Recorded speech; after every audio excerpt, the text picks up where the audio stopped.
We're gonna be tired for the rest of our life.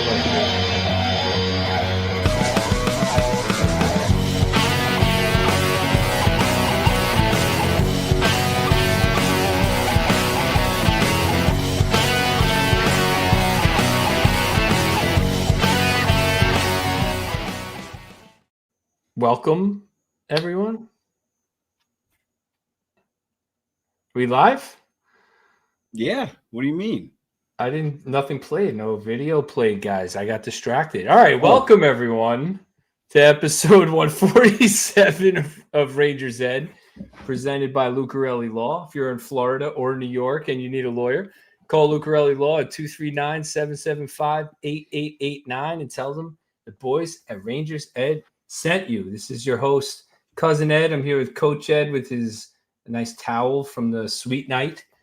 The little Ed and Allie, that NYR girl or that NY Ranger girl put together. And little Ed, of course, on the road again. He brings the flag with him for the background. I love it. Dude, I'm sorry about that opening, but like nothing. Usually we get like a video intro or something, so I didn't know it was going. Yeah, I don't know. I saw it. Sometimes it doesn't play for me either. I'm not really sure why that happens. That's odd. Oh, yeah, I was just waiting. Sorry about that. Little technical difficulties. So it's Halloween week, so I'm pumped about that. Obviously, Patrick's first Halloween, so we're going a little bit all out, trying to enjoy it. I posted, or Theo posted, some Mandalorian Baby Yoda shots we took yesterday, and I got a couple more costumes coming. So you guys will, I'll post those, and I'll tag the podcast so the listeners see it, so you can repost it. So I'm excited about that. And for all you people, I feel like there's two modes of Halloween. I guess three. There's party mode, there's I'm a kid mode, and then there's I have a kid mode, right? So it's I have a kid mode, I'm a kid mode, and party mode. Those are the three Halloween. So I'm in the I have a kid mode. I miss Halloween for sure. I mean, I feel like every year I say this. I'm like, I just want to go to a party. Like I used to have like great costumes. I was Harry from the Wet Bandits from Home Alone one year, and my buddy was Marv. It was amazing. We won like costume of the party or whatever. I miss like being creative and like making a costume. It was super, super fun. Shout out to EA the PA, Mikey Produces, I guess technically. They're having a party, I think, this weekend. So maybe next year I'll have to get down to their annual Halloween party and show them how to put together a costume. Yeah. Yeah, so costumes are. I know, like my friend Chris, who's a fan of the show, and we've mentioned him. He's been on the podcast before. He was telling me how he made costumes for his kids, and we just order them. But one of the costumes has got delayed, so Theo's mom actually is making his costume. So we'll post it and we'll see what everybody thinks. But it's pretty it's pretty cool. So that's going on. But the one you sent today, or was it today or yesterday? I don't know. This week is a blur right now. But the one you sent caught me off guard. I thought that was hilarious. Yeah, I was like, you got to show Lindsay this. She's going to love it. That's why I sent it. So that's going on. Obviously, Halloween. I don't know if you guys got any Halloween plans. But also, this week I had a Halloween surprise. Went outside to a dead iguana in my pool just floating. That's so gross. Those things are cute, dude. Yeah, so I was upstairs, I'm working, and I hear my wife like scream, and she's like, "Ed, you have to come here like right away." I'm like, "Oh my God." Like I'm thinking like the dog's like got a toad or there's something's wrong with the baby. Like what's going on? So I run downstairs and she's like, I think there's a dead iguana in the pool. I'm like, "What? The iguanas swim?" Like, no chance. I go out there, dude, this iguana was like 4 or 5 feet long, and it was just floating. It was floating in my pool, dead. I'm like, they go in the pool all the time because I see that they like to take a dump in the pool. That's their thing. So I know they're in the pool. So anyway, I had to fish this thing out with a skimmer and put it into a box, and then put that in the garbage can. And the whole time I'm just like, oh, no, like don't wake up, don't wake up, don't wake up. I was like, I just had this like fear that it was alive, and I'm carrying it out. Aaron got like one of these little like landing pads or whatever, like for the frogs to get out of the pool. Oh, that's It's funny. a little like floaty thing that you like stick to the side of the pool or put a rock on top of it, I guess. So they have like one escape route, I guess. But I guess that's smart. Yeah, I guess it couldn't find its way. I checked the camera. It was trying to figure out a way to get out, and it. I wonder how the other ones get out. You got to check the cameras next time you find a nice dump. I know. I don't know. I guess they climb out or something. It just couldn't do it. It was crazy. So yeah, it's an eventful week for Cousin Ed. What do you guys got going on, Coach? Well, I got a question. Are you this going week? trick or treating with Patrick? I say no because it's questionable because he can't. I say eat no. candy yet. Yeah, exactly. So it's really like I'm not gonna be like, hey, give me candy, pretty much. You got any Kit Kats back there, or what's going on? What do you mean? What do you mean you're not going to go trick or treating? Of course you have to go.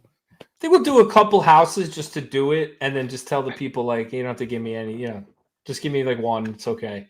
Yeah, I feel guilty because they know I'm just trying to get candy, pretty much.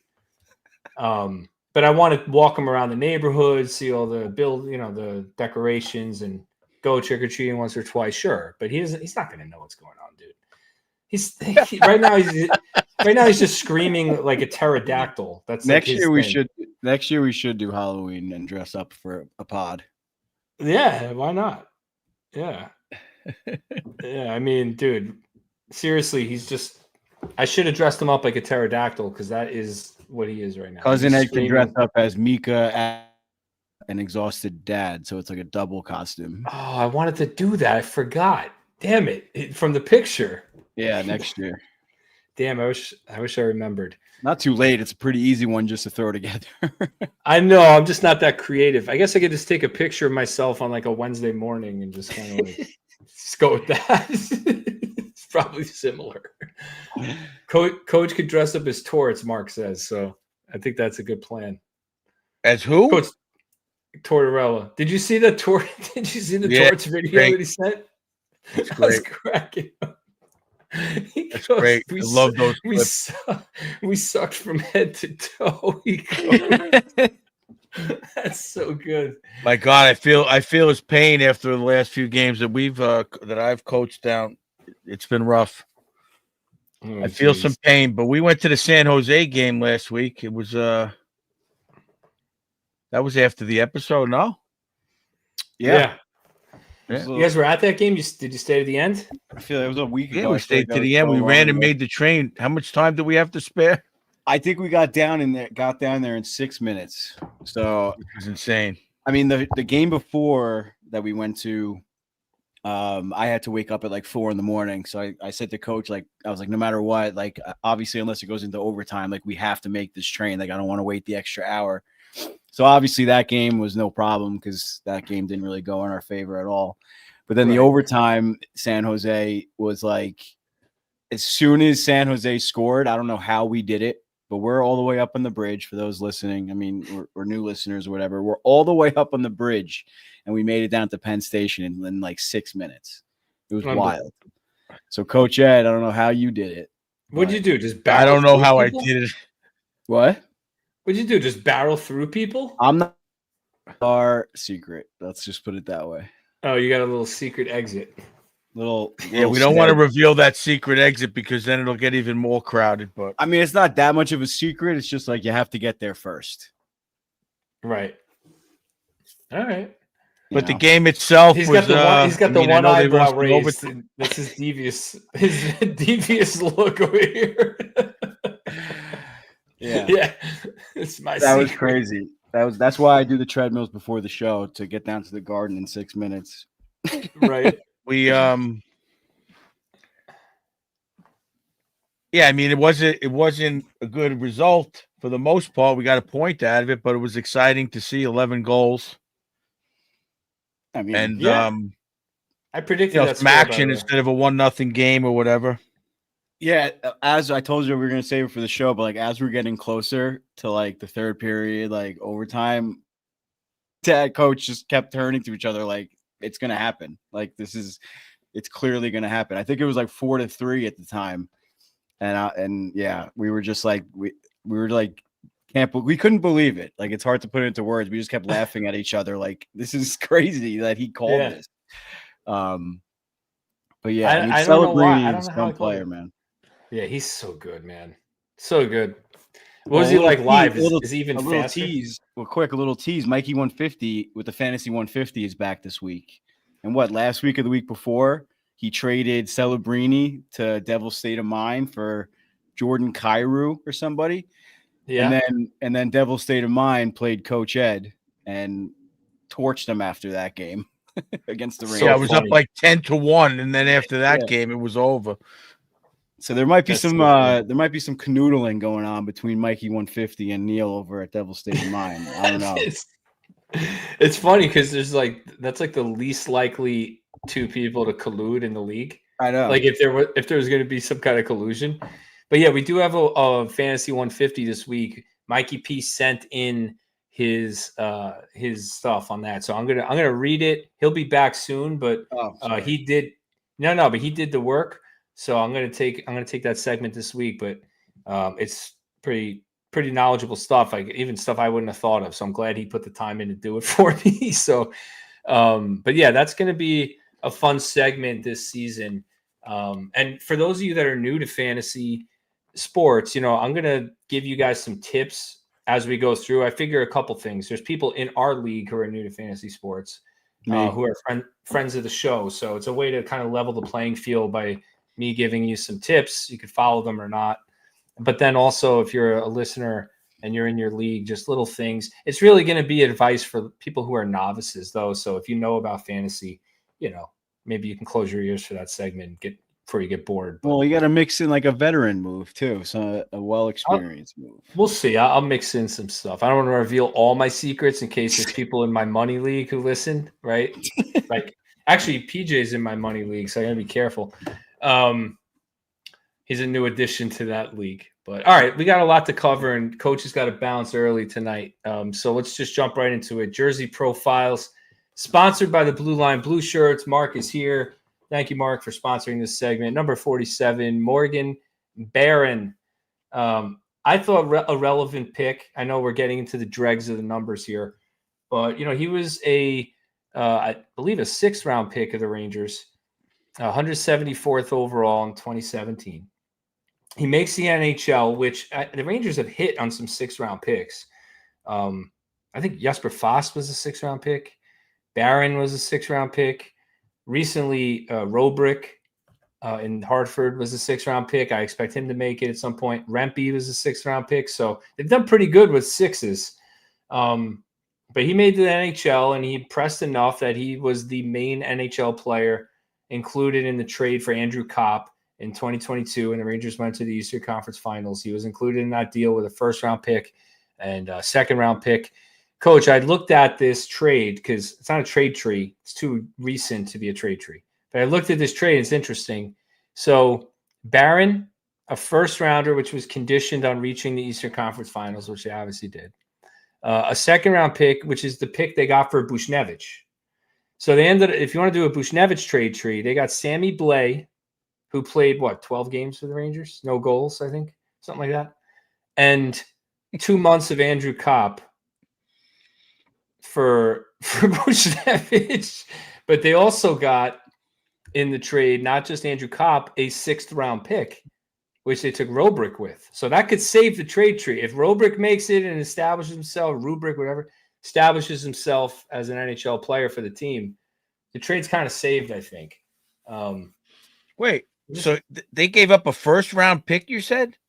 They gave up Morgan Barron, a 1st-round pick, a 2nd-round pick, and a 5th-round pick for Andrew Kopp and a 6th-round pick.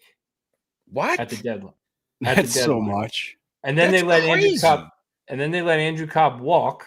And they went on a run, but that's a lot to give up. One thing to remember, sorry to jump in, is that pick was conditional on them making the conference final. It became a 1st because they made it with him. So it was 2 seconds, and one of them was conditioned to be a 1st. I got the Cousin Ed's trade tree right on the screen for you. Yeah, I love that. So that's a lot to give up. So, and then they let Andrew Kopp walk in free agency, Coach. So, which was a good move, I think. He I hasn't mean, really it's done like my little Ed's fun fact, the guy was faced adversity in his whole career. Fought through it. Now he's still on Winnipeg, correct? Yeah, he's established himself, I think, as a bottom 6 player in the league. I mean, 1 goal and 1 assist in 3 games with the Rangers. That's right there. That's pretty good stats. 18 games he played with the Oh, I Rangers. thought it said 3 games. I'm sorry. No, it's okay. But yeah, he's established himself as a bottom sixer. And just to wrap it up on him, Yes, for those of there's you that 3 remember- regular season games. Oh, Did I okay. screw that up? I don't think I did, but maybe. I don't know. Maybe I'm wrong. I think it was his rookie year is 3 or something, and the next year he played like 15 or something like that. But he, regardless, he in the 2023 playoffs for Winnipeg against Vegas. You guys will remember, for those of you that watch playoff hockey, just generally, he had 75 stitches in the first period after getting cut with a skate in his face, and then put a shield on and came back in the game in the second period. So Insane. legendary stuff from Morgan Barron right there. Yeah, Worth for a those not watching on YouTube, the Little Ed fun fact is he actually didn't make his Quebec Major Junior team in Canada, obviously. Got drafted by the team, but then didn't make it out of training camp. So he went on to play 3 seasons at St. Andrews College in Ontario. And then from there, he got recruited to Cornell in the States and played. He was an all Ivy League player, an All-American, I think.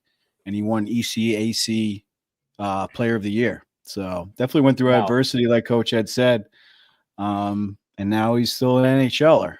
Didn't really. I mean, how old was he when he left Cornell? I actually looked that up, and I think he was 19.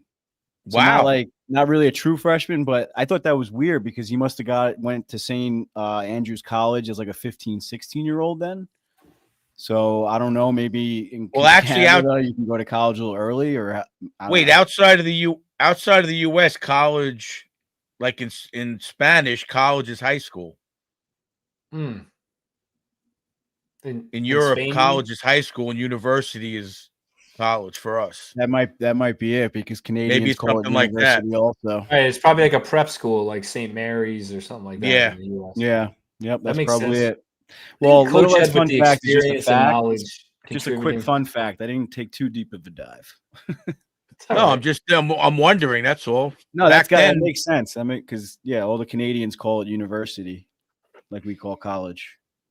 Hirsch says that PJ went to the Harvard of Central Pennsylvania. I love that. coming in hot. Well, speaking of Hirsch, he might sponsor a new segment or a new YouTube series we want to put together inside the Ranger Room. So he tried to give me the idea of doing like a card segment, which we kind of already have. So shout out to Mike, fan of New York Rangers, in the YouTube chat. He's the one who sends us the cards every week if we have a good player to share. And he actually edited that video himself by putting the clips in of Morgan Barron. So shout out to Mike and Hirsch in the chat. Hopefully we'll get some new memorabilia content coming to you guys soon. Another contributor to the podcast. Great stuff, fellas. Thank you.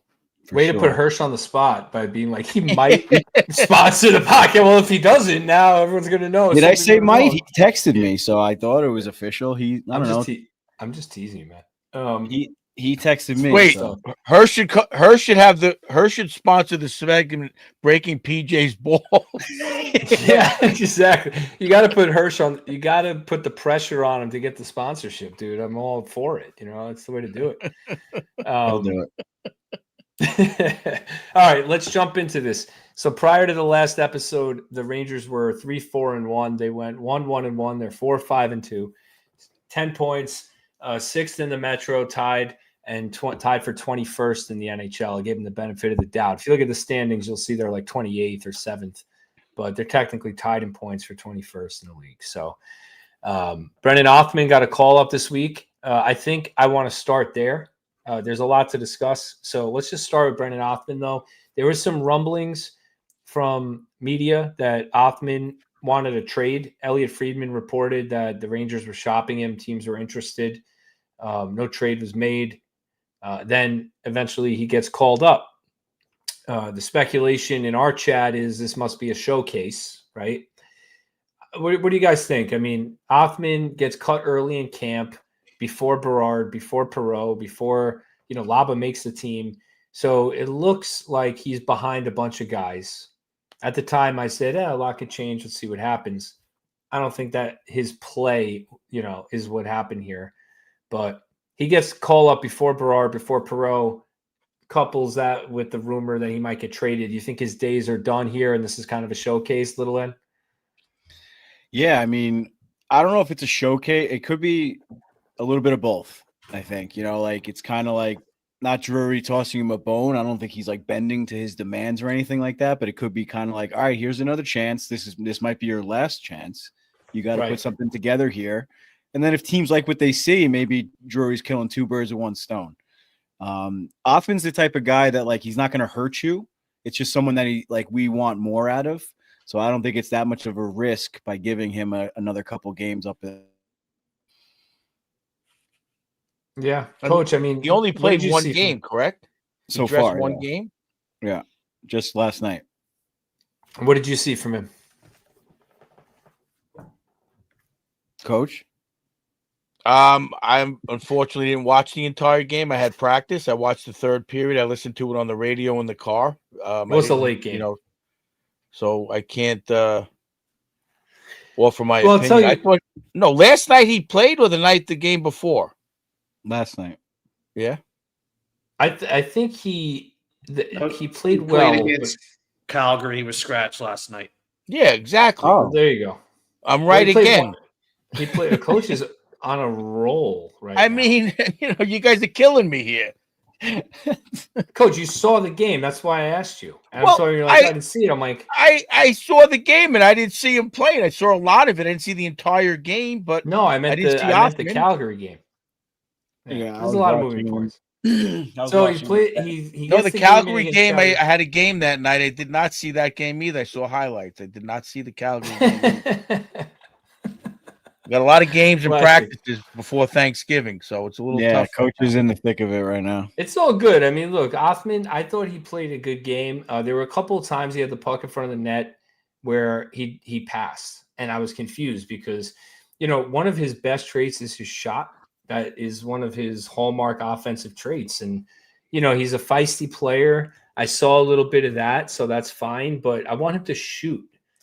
I don't know. I mean, I don't really need Othman making passes to the far post or just rip the puck if you're in the slot. Yeah, but you have to also understand.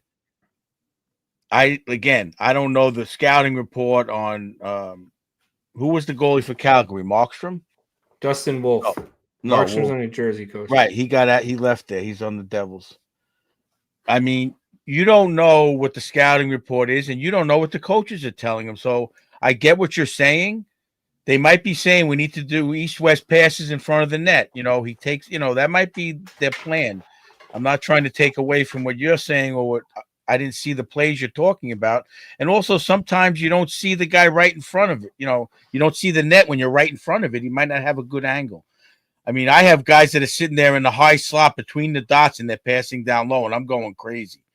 So you don't know what the coaches are telling or what's in his mind. He might just be stuck where I want to give it up instead of shooting it. But, I like to give them the benefit of the doubt, but it's a hard one. Yeah.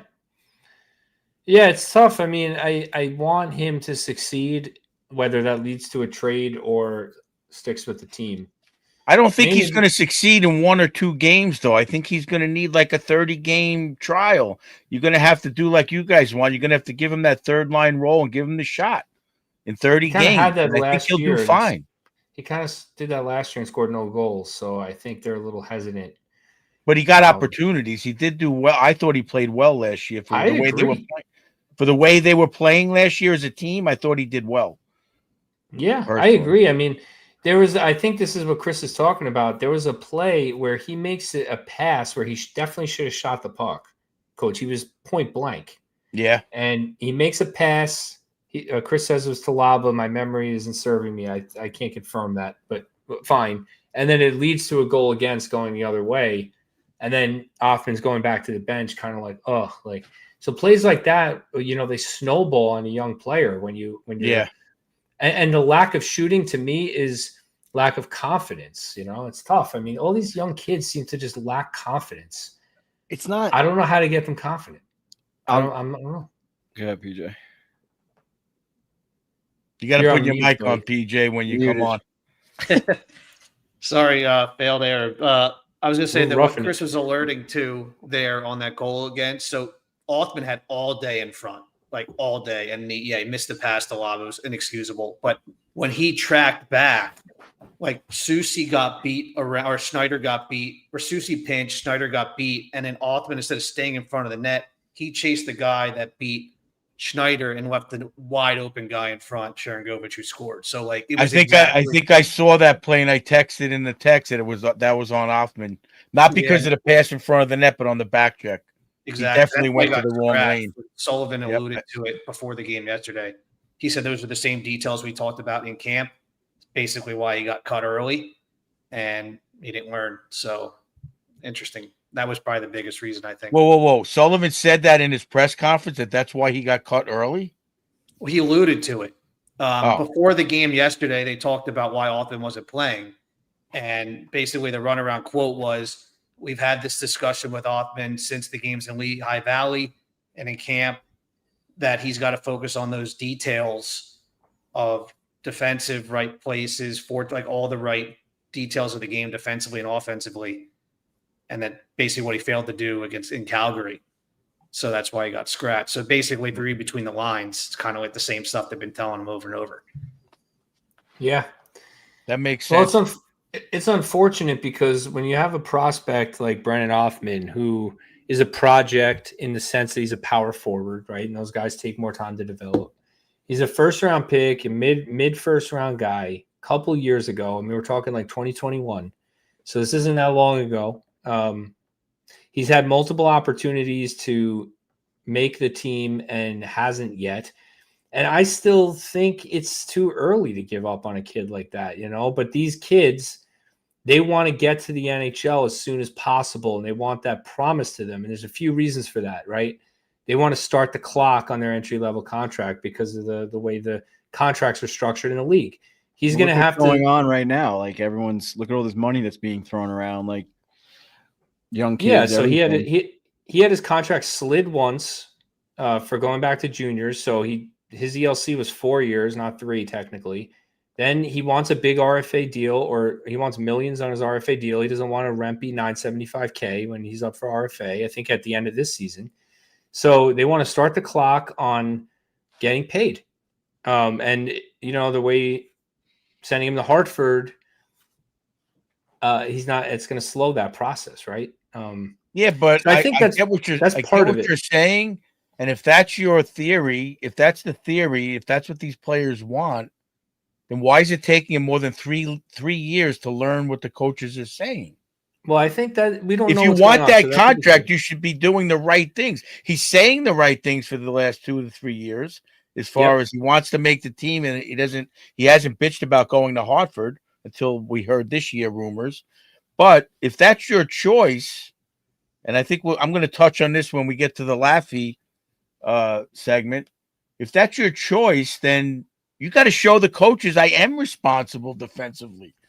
I wonder, Coach, with his performance last year and without scoring a goal, I wonder if in the exit interviews he was told like, "Hey, you did things the right way. You played hard. You didn't bury one. You're going to get one. We're going to give you opportunities. Blah blah blah blah blah." Right in the exit interviews to kind of get him motivated, and then I'm just speculating completely, guys. This is complete conjecture. Like, just let's be clear. And then I wonder if he comes to camp this year and they sign Sherry and they, sign Radish, and boom, he's in Hartford again, right? So I think that, a big part of managing people is communication, and the Rangers just completely fail. And with this, I mean, we've seen it with Drury in the communication issues, especially the younger generation. Communication is key. Like, everybody thinks they're entitled to all information. I mean, think about it. Like, if let's say that you're an employee at a job and you have an office, and your job decides, oh, we're going to rearrange offices I'm going to move your office from here to the end of the hall, right? And you show up to work, you go to your office, and you're like, why is somebody else in my office? Nobody told me this. Where's my office? Oh, your office is at the end of the hall. Oh, this is a little smaller. I have a worse view. Why didn't you tell me? There could be a perfectly valid reason for something like that. But without communication, you create this like feeling of resentment in your employees. And let's be clear, Othman's an employee of the Rangers. So I don't know. Maybe there's something like that going on. Maybe there's a little bit of but When PJ did just he said in earn the that- press when did he conference. earn that spot? Yeah, but he didn't earn anything, but we don't know what he was told, is what I'm saying. Well, we don't know what he was that's- told at that's the the- end of last year.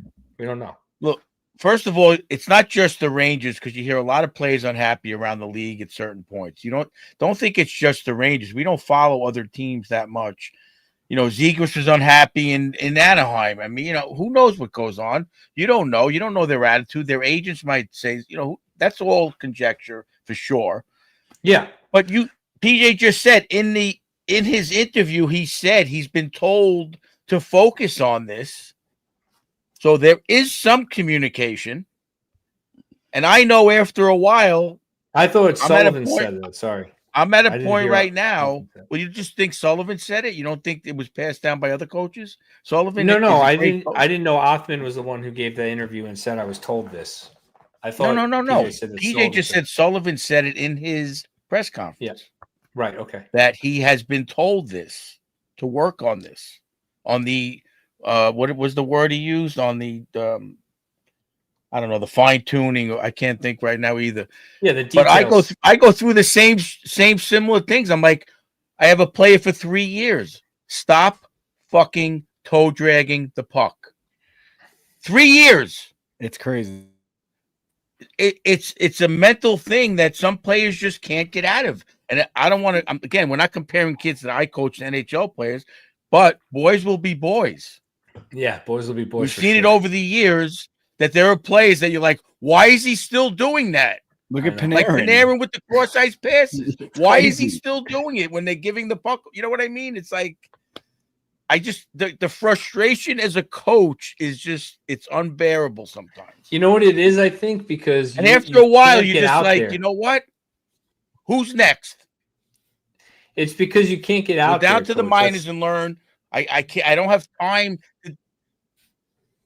No, exactly. That's part of it too. But after a while, the coach is saying, I don't have time to deal with this here. He's got to go learn at the AHL. I need someone now. The Rangers are at a point where they can move in the playoffs. So you don't have time to teach that at the NHL level. If you're not getting it at the AHL level, what's the problem? The comments are fire right Oh. now. Sorry. Hirsch put the Oh, conjecture man. definition in the chat, and Ali says Othman walking in and seeing Sherry and Radish was like finding 2 dead iguanas in his pool. That's exactly. That's right. That's annoying.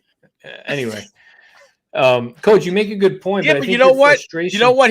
Here's the thing with that. I agree with you that he must have said, "What the hell are they doing?"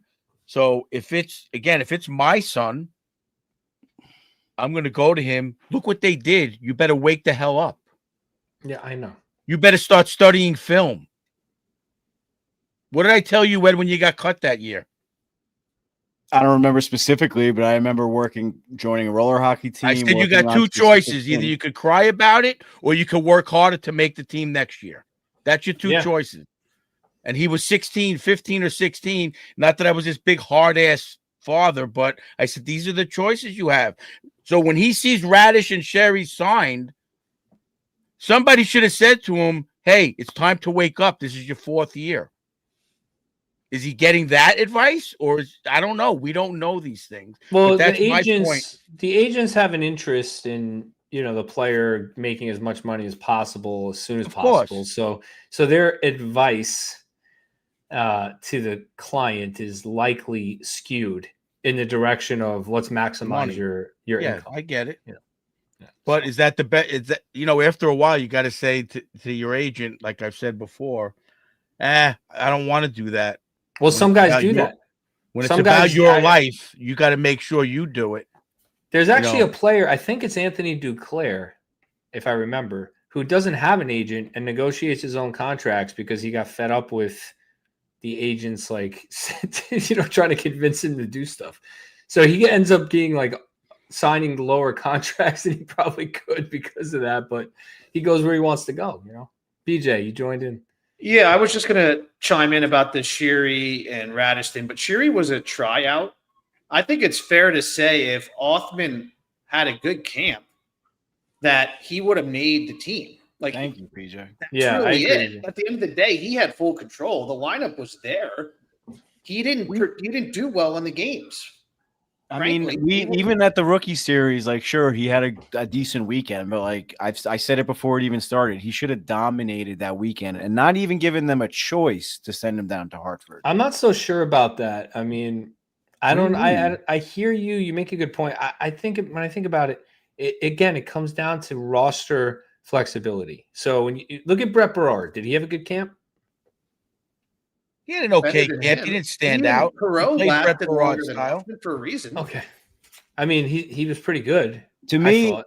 Othman didn't has make been the team, playing. you know? Othman's been playing against men in the AHL for what, the last 4 years, give or Three. take. I think 2 3? years. 2 years. All right, whatever. I think. We'll call it 2.5. Yeah, 2.5 is Then likely. then he goes into rookie camp or the rookie series, and he's playing against like fresh junior, like whatever, like very fresh players. And I didn't see anything special. I had a lot more fun watching Perot play and busting PJ's balls about Morrow than watching Othman. Like everyone's there to see this kid. I mean, like it's just not just to see him, but like everyone's expecting to see some dominance out of him finally. And there just wasn't there. And I just think with Othman, for him to say like, "Oh, I want to sign a couple $1 million RFA deal," and he can't even dominate in Hartford. What are we talking? Well, okay, he didn't say that. I'm speculating that he wants to get to the NHL, right? Because think about this, right? Othman's an RFA at the end of the year. If he plays 65 games with the Rangers, scores 15 goals, 35 points, he's getting 1.5 to 2.5 million on a bridge deal. It's not happening. Right? If he can't is even in do that Hartford in the whole year, he's getting 900K on a 1-year deal, and he's going to continue to be an RFA and having like. Or how about this? Go to what I'm Hartford saying? and score 30, 40 goals, and then maybe you get called up a little quicker and you get a better chance. And that, like this is all just a little crazy to me that you're expecting 22-year-old kids to have the same mindset as us in our late 30s. I mean, yeah, but that's what coach is trying to say is like he has parents, he has an agent, he has coaches, he has bad advice, general manager, he has a team. Like what? Like he's not. I know. I was going to say, He's telling him He's what not he some needs. Russian kid that can't speak English either. He's been here his entire life. Like right. This isn't new to him. Like this is how things work. This is how the world works. Coach Ed and I like to give some life lessons too while we're coaching on the ice, like off the ice too. This is how the world works, not just hockey. Like. Well, the good news is for those who don't like Othman, he's likely going to get traded. It's likely going to be for something way less value than a mid-first round pick. So that'll be fun. It'll probably be a prospect for prospect deal. In that case, I wouldn't do it. Look, I'm tired of teams like caving to the demands of these players. It's too often. If it affects the locker room, fine, but he can be banished to Hartford. What's he going to do? Go home? Is he going to go home? Look, I'm not giving up on him either, but you got to learn how to play the game. I've been saying that since we've been doing this. You got to learn how to play the game at that level. Yeah. And it's not just about toe dragging and sniping wrist shots to the top shelf. You got to freaking learn how to play the game. Let's talk positive, Coach. Let's talk Noah Laba and Taylor Radish. So we didn't even touch on that. Well, real quick, I was about to text you guys. We got to move on because that was a long segment. Well, I was just going to say, cousin, with your whole roster flexibility, Laba forced his way on despite the same thing. He made him not cut him. He often could have done that same thing. Well, he was, yeah. I know you're right. Different position too. Yeah, he's a center. Was open too. So, I mean, there was a spot for sure. Well, Laba has impressed me since camp. I mean, I've been big on him. I heard rumblings coming into the year that he was going to be, a sleeper. and he has impressed since I've been able to see him. You guys saw him in Lehigh Valley before I was able to, but he's just great, man. I mean, he's a defensively responsible player. He's quick. He's on the forecheck. He's physical. You know what? He carries the puck in the offensive zone and then attacks people. Like he doesn't just go into the corner or dump it in. Like he attacks people. He sometimes loses the puck, whatever, but he goes in between defenders. He goes at the defenders. He comes to the front. He bangs a stick on the ice for a pass. He's into it. He wants the puck. So little things like that offensively for me are going to result, I think, in plenty of opportunities for him to put up points in the future. But right now, his defensive game is just, I feel like that's enough for Sully. He's got him PKing at times, He's a rookie. That's the difference. That's the difference when you show that skill set. They could teach offense, they could teach shooting angles, they could teach all that, and you could practice that, but you can't practice the decision making under pressure in an NHL game until you're in the game, and that's when you got to learn. He's learned it quicker, and that's where if Othmann played like that, he'd be on the team. Exactly. If he played sharp defensively, he would probably be on the team. Not even that, forechecking hard. Like Othmann's got to simplify his game like Laba is. I'm sure Laba is able to toe drag and do and make passes and blah blah blah. But like he simplifies his game, he stands out, and he makes things happen. Like I've been saying that for a while. Like players like that. It's also like the Rangers. Obviously, they're not producing at the rate that we want them to. But they already have the players to put the puck in the net. They need those third and fourth line players, which Laba has bought in and agreed to be or serve that role. I'm not seeing Othmann agreeing or wanting to put in the work to serve that role, but just a comparison of the two. I think Laba, center or wing, that guy's going to play the same way. So like the whole position thing to me is also like a little like a moot point because Laba could play wing very easily. Well, they have different roles. I feel like guys on. I don't see a difference. I don't see any kind of like crazy skill from Othmann or like a better shot or anything. Like I see Laba and Othmann as equals right now, and Laba is coming out on top.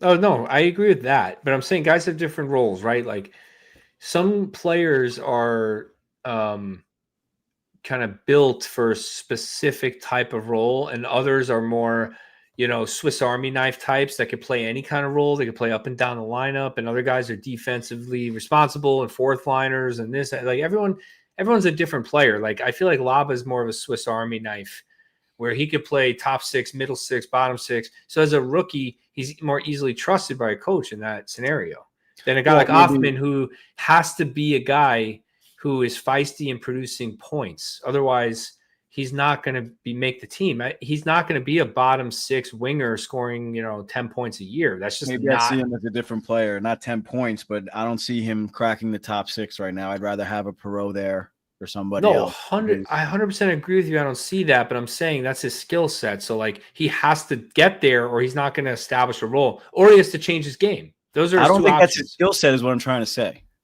Like, well, he scored 50 goals. That's how he was drafted, is what I'm saying. He was a 50-goal scorer in juniors, captain of his junior team, won a championship in juniors.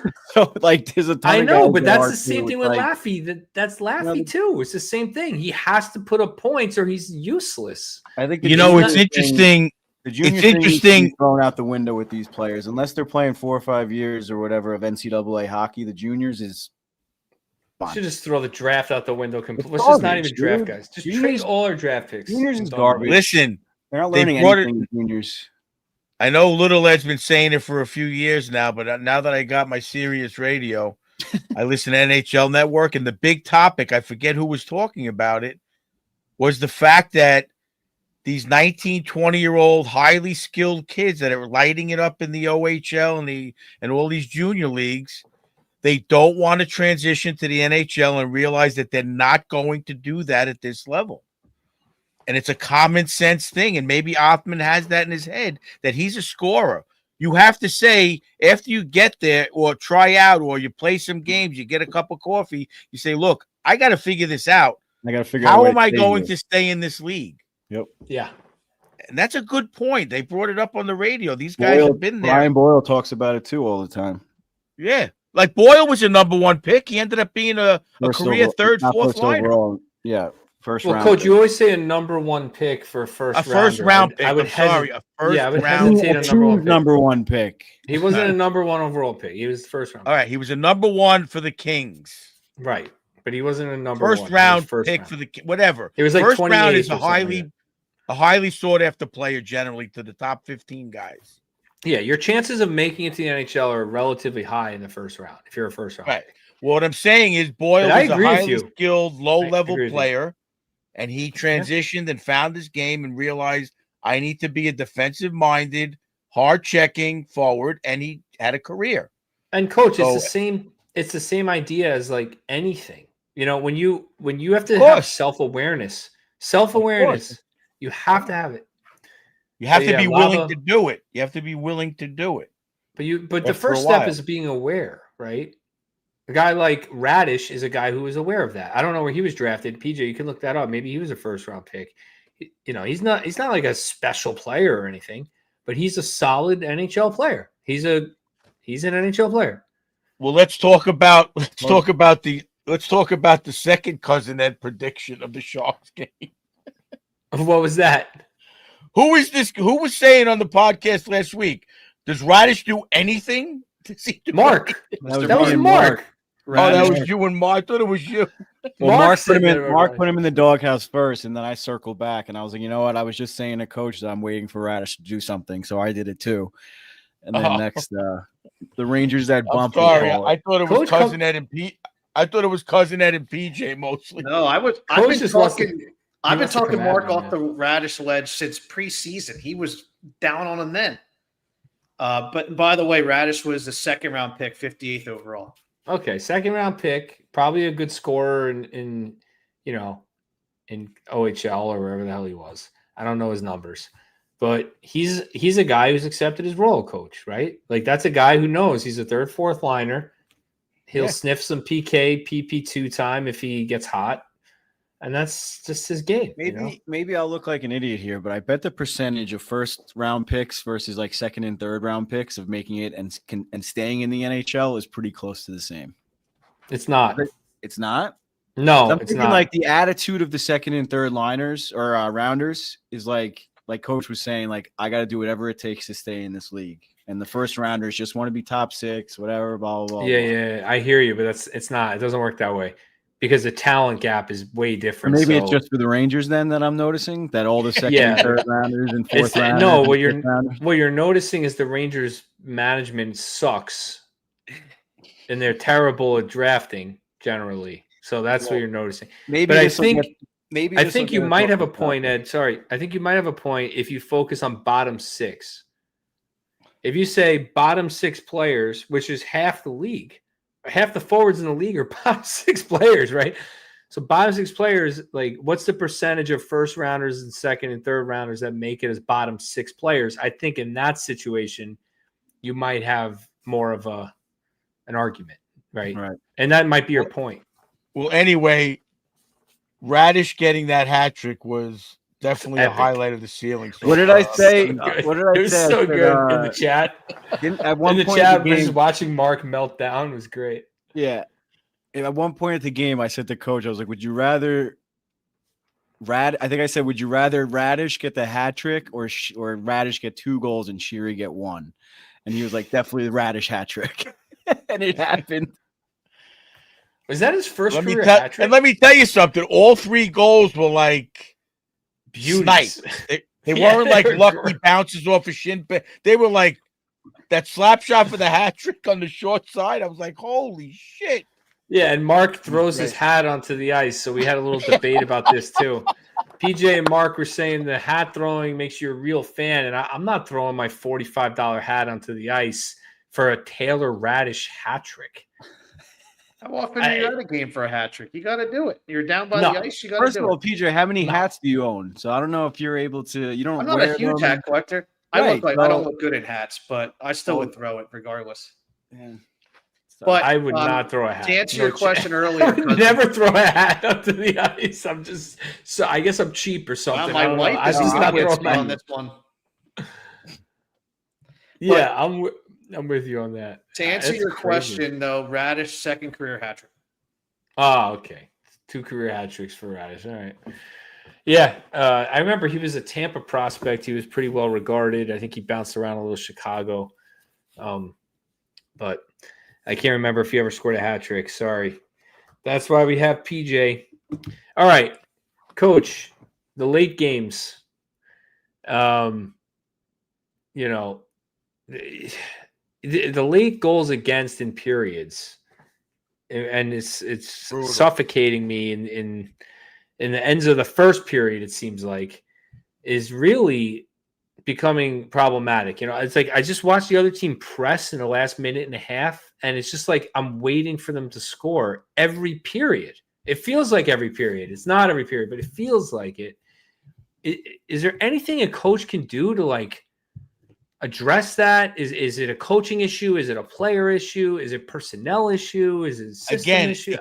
It comes down to the stubbornness of an NHL level player and the skill ability they have. They think they could do it all. They think the pass is there.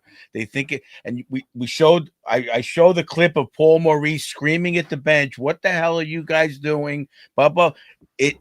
Every team goes through it. You know. Again, and the coach, I don't know what they're doing on the bench, but I remind my team, guys, I'll tell the deep pair, guys, you're going to be out there the last minute of the period. No chances. Get it off the wall. Get it deep. If they do it, if they don't do it, you can't control it. But you got to remind them and you got to coach it. And then those are the guys who do it are the guys you're going to be trusting when you need it. The guys who do it 50% of the time are the guys you're generally not going to put out in those situations. Maybe they're feeling that out. I haven't paid attention to who's out there. I was a little shocked that Panarin was out there last night in the last 3 minutes of the game, to be honest with you. Right? Last 2.5 minutes, Yeah, I was a he little was shocked too. that he was out there I because don't understand that. But at he's all. been pretty good defensively, I think, Coach, this year. pretty good isn't good in this situation. We need the guys No. who are there. You know, They No, I need to know. win. If They need to they're win. 20 Even and better. if they're 20-10 in the middle of the season and you want to do it, fine. But when you're struggling to get wins and you need to turn the ship, I personally don't see it. What they see, I don't know. I'm not an NHL coach, obviously. I just wanted to So that's set the table thing. for the I'm sure they're coaching what should be done in the last minute of a period. But if they don't execute, you got to start holding guys accountable. Yeah. Yeah, I was just going Go to ahead, say at PJ. the table for this segment that as far as the goals against at the end of periods, I mean, you can all if you tie in beginning of periods too. There's three Which is a empty good net one. goals as part of this, but in the first 10 games, there have been 10 goals to begin and end period so far. Don't count the empty net goals. All right, well, seven out of the going to the last night, 7 out of the first 10 games. 7 times it's happened. That's In tough. the first 2 or last 2 of a period. That's tough. That's Yeah. a tough one. You know, it's a horrible It's a feeling team- especially when you're grabbing momentum and then all of a sudden it changes. It's tough. It's just a team-wide issue, you know. It's like it's such a backbreaking thing, you know. When you're on a team and you're in between periods, you go to the locker room, you know. And in travel hockey, you don't really do that, but you play college or juniors. I think they cut the ice. You go to the room, you guys talk. So for those of us that have played at that level or whatever, I'm pretty sure that's what they do. For me, they did it. It's just deflating, you know. You don't want to walk into a locker room in between periods, having just given up a goal to go down 2-1 or 1-0 or tie the game against you after you dominated the period. It's like these are backbreaking things, and they just creep into the minds of 4 guys in the room, 5 guys in the room, and then that seeps into the other players' minds, you know. And it's like it spirals, in my opinion. I just think that definitely. it's No, tough. it's definitely at this point it's a mental thing because you could tell they go into like they don't turtle, but they kind of go into like more of like a zone, kind of like a panic. Like we can't let this happen again, so let's just like do as much as we can to play defense. And almost when you get to that point in hockey, like you kind of lose your like momentum or like you're like I don't know, you take your foot off the gas and just try to focus on defense. That's when you lose the game. Like you almost have to like just keep attacking, dump the puck in. You know, the recent example, the Amazon Prime show, They showed the Quentin Byfield mistake in the playoffs last year, Oof, which pretty brutal. much brutal. the Oilers to the Stanley Cup final in the first round, because the Kings had the Oilers on the ropes, and Quentin Byfield had a perfect opportunity just to chip it off the wall. He tried to make a move around the defenseman at the point to go for the open net or whatever. And the Oilers tied the game, won in overtime or whatever, and went on to win that series, the next series, and so on. So, like Coach had said, these players are told over and over and over again to just get the puck out, kill the clock, and move on, and they try it anyway. You know, it's just you can't make it up at the highest level. That's what separates the guy, like the elite players from the like the mental weak ones or whatever, the mental midgets. It's just tough. it's not really a mental midget. I mean, the game is so fast, dude. You know, and these guys make decisions in a split second. Like, we have the benefit of watching that Byfield play and being like, oh, dude, just chipped it off the boards, right? But his decision was in like a 0.8 seconds. Yeah, he was but like, I'm gonna chances deke him. are- You know, Chances you are they gotta had know. the time. The Oilers probably called the timeout. They bring the Kings in. The coach probably said, just get it off the wall. It sounds it's so stupid, but the NHL coach has to tell the NHL player to chip it off the wall. And he probably didn't 100%. do it. And he probably didn't do it. So, like, it's one of No, he those times didn't. where it's like, I literally just told you the amount of times I said this to one of our players. I literally just told you 30 seconds ago not to do that. And you Your did poor it. players. I hope they don't listen to the show because they're just getting berated right now. You guys must have got blown out this weekend or something. Like, what happened? Luckily, I haven't been there. I haven't been able to be there because I have obviously a much shorter fuse than Coach Ed has. So You do? he's been doing it for a longer time than I have. So his patience, I don't know how, has increased, but mine is not there. That's for sure. I just think that it's easy for analysts and even us watching the game. We know the game, so we see a play like Byfield, maybe know right away it's the wrong play. But I mean, the speed of the game is so fast. Like, these guys are making these. I don't know. It's tough. It's like he's got to know to do that. There's no excuse, but it's a lot easier for us to say it than it is for him to like do it in the moment. You know. Yeah, but listen, I agree with you 100%. It's a phenomenally fast game. But when you work on things in practice, everything we do in practice, every drill I do, guys, off the glass, everything off the glass. I don't care if it's no pressure on the drill, off the glass, off the wall. And then it should be in your mind. And then I still have kids doing it where they still don't hit it off the wall. Not even in the game, in the drill. I know. Yeah, the You're telling them, translating. I'll blow the whistle. I'll blow the whistle. Guys, come in. What did I say? Everything off the wall. Make them sprint. Everything off. I don't have a problem with Byfield making that mistake once, but I would be very pissed if he did it again. Yeah. In a key game. Because look, everybody, like you said, in a pressure situation, you react. You know, everybody's DNA is different. But 9 he times does out it of 10, again he and it gets costs he him a beats that big defender, game, right? You know, yeah, that's in his does it mind. again, So. it cost him a big game, then I don't have an excuse for you. Well, You gotta learn. Amazon didn't show maybe how many times he did that in the regular season too. You know, Yeah, that's what I'm saying. You know, 9 times out of 10, he blows by that guy and scores an empty net goal. Well, I'm saying I'm saying the opposite. Maybe he did it over and over again and lost the battle, and the coach told him repeatedly chip off the wall. What coach is saying, like, no matter how many times you tell these guys, sometimes it doesn't click. I just think because it's again, situational awareness. He was what was he? Second pick overall, third behind Laffy, second overall pick. All right. Again, he was probably, or as you would say, a phenomenal player in juniors. He got away with all that stuff in juniors, and you're not getting away with it. The reaction time, the stick position on players. You go against Drew Doughty. You go against these guys who have been there for 15 years. They know what to do, and if you're not going to learn quick, it's going to be a long ride. Speaking of Byfield, let's talk about Lafreniere, and it's considering they're the draft year. Lafreniere 1, Byfield 2. Byfield looks. I know he made that mistake, but he's looking like a promising player. No, that whole episode was focused on Kopitar retiring and him kind of stepping into his role, and that's something that, like, it was obviously a negative thing they were talking about, but he said yes, those are things that I have to learn, and Kopitar, as the captain, said to him at lunch the next day, right? Like, hey, dude, like, you gonna speak today? You Yeah. know, like, and he was like, no, like, I'm mute today or whatever. And you could see Kopitar just picking him up, like, as the captain of the team. You know. Yep. I don't know what if the Rangers do stuff like that, but dude, I am at my wits end with Alexi Lafreniere. I have defended this guy so much, and I know I can't give up on him. And he's still young, and we've seen it. So it's like it's not like I've never seen it. So I don't know what's in him. But he does not. I don't care. Coach is going to yell and tell me he made a pass and this and that and the other. And I'm going to hear this in a second. But I do not see this guy impacting the game in any way as a first overall pick. If he was drafted 50th overall, he'd be perfectly fine. But he's a first overall pick, and he's easily the worst first overall pick in the last 10 years. We had a first overall pick, and in the last 10 years, he is the worst one thus far in his career. Could he turn it around? Yes. Am I giving up on him? Not necessarily, but like, I don't know what else. I just don't know what else to say. Like, I don't see it. If that was the case, Paul, then Cousin Ed would be obsessed with him.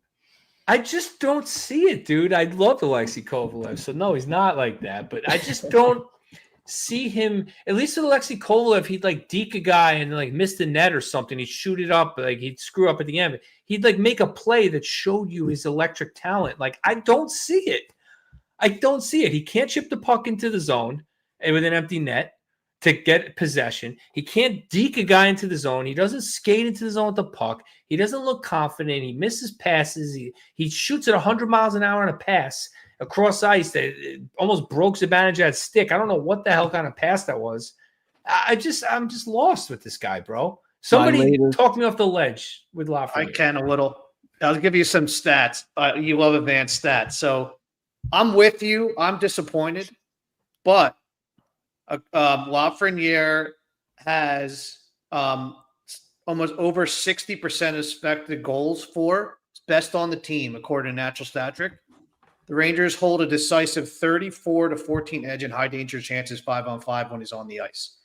So, yeah, it's disappointing, but if you look at it, they are generating when he's out there. I mean, last night he had Miller wide open and Miller flubbed it. So there's definitely bad luck. I mean, look at the Calgary game. Dustin Wolf somehow got the stick of the butt stick on him on a wide open net. It was like the luckiest save. I'm so tired of that. I'm so tired of talking about that. I don't want to hear that. Give me other information. It's just a reality. I mean, I agree with you. Like, if you watch the video Johnny Lazarus posted on Twitter yesterday, I think I sent it in your group, and you watch a lot of the plays he made 2 years ago, it's a night and day player. But you know it's there. That's what's frustrating. That's what bothers me. That's why it's hard to give up on him, because I'm like, damn, that player exists. Like that player had me excited. It clicked. It clicked for the kid. This clicked for me yesterday more so than it ever has. And I know Coach Ed has been saying this for years, but now I'm going to double down with a different perspective. Laffy, Cooley, you can even throw Othman in there. Maybe Perreault eventually. None of these players are going to develop until they get rid of Panarin, Mika, maybe even Trocheck, maybe even JT Miller at some point, because I noticed it last night. Laffy and Panarin were both going for the puck kind of at the same time, and Laffy literally went like this and let Panarin get the puck instead. So it's always deflecting or like whatever, passing first, like we were talking about Othman before, to try to give them the goal or whoever it was. It's always like thing to the veterans type thing. And I'm starting to see it now more than ever, that I think that like until they get rid of these players, they're not going to have the confidence to shoot and try to dominate a game because they have these guys in front of them. When I saw him go after the puck at the same time and then back away to let Panarin get it, I was like, what was that? Fine. I don't know. I don't know what to say. Like, fine. Like, then we're just going to wait till another 3 or 4 years until all these guys are off the team. And I was just thinking hopefully get a number one pick then, right? Like, I was thinking today and last night that like if they sign Panarin, it's a big mistake. If they re-sign Panarin, they got to move on from these guys. I just don't know what else. Like, I saw the PJ put up Justin's comment about PJ saying last episode that Laff was didn't have PP one time and was blocked. And like, yeah, dude, we've been saying that for years. I agree 100%. That explains why he didn't produce as a rookie, as a second-year player, as a third-year player. You can just look at time on ice, power play time on ice. You could see that is the reason, right? You compare him to a guy like Tim Stützle from the same draft. It was very easy for us to defend Laugh and say, well, Tim Stützle is playing 3 to 4 minutes a game on the power play. Laugh is playing 0. So, of course, he's got 70 points and Laugh has 40. Duh, right? Like, he's got 3 to 4 minutes more a game on the power play. That was easy for us to do. This is no longer an excuse for me, dude. We're in like years. What is this? He was drafted in 2020. That's not even what I'm talking about, though. I know, but I'm talking about that comment. I agree with what you said. But I'm responding to Justin. That's not an excuse. I don't want to hear that anymore. That was my excuse.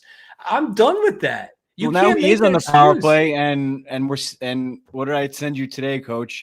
He gets the puck on the wall to take the shot. He stick handles like once or twice, and like just takes like a half-ass shot at the net.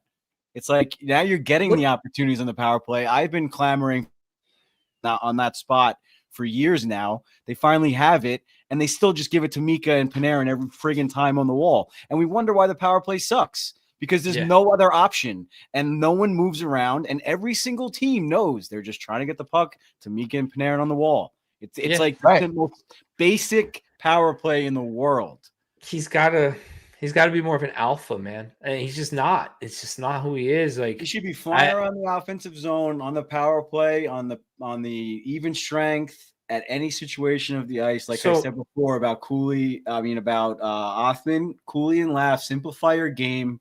Don't be the Panarin on that line or whatever line you're on. Be the third liner on that line. Go in, get the puck, and get assists. Cooley, it's simple. North-south. Maloney said it pregame. I don't know if you guys were at the game or not, but he said it pregame. Cooley's just got to be a north-south guy. What is he doing? He's going east-west. He showed clips of Cooley like turning in. Like you said it last episode too, I think, Little Ed.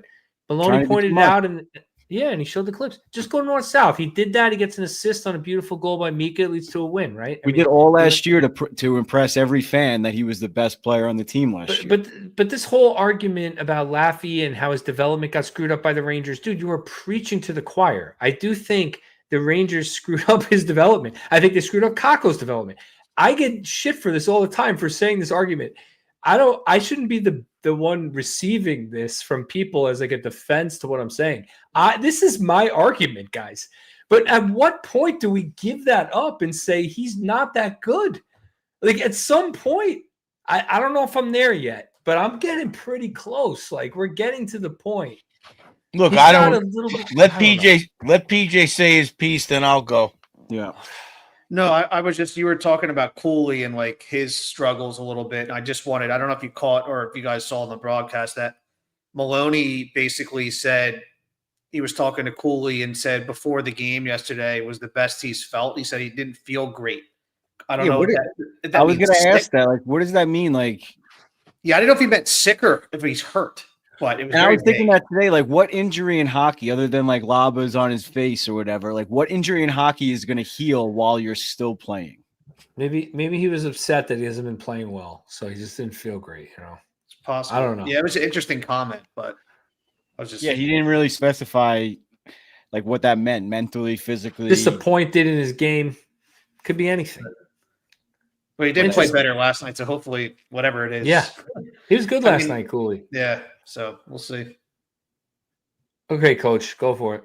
Well, I know you're not going to want to hear my exhortation, but maybe Laffy is not going to be that goal scorer of a first-round pick. You know, he might only be a perennial 25, if he gets to this point, hopefully 25, 30 goal scorer.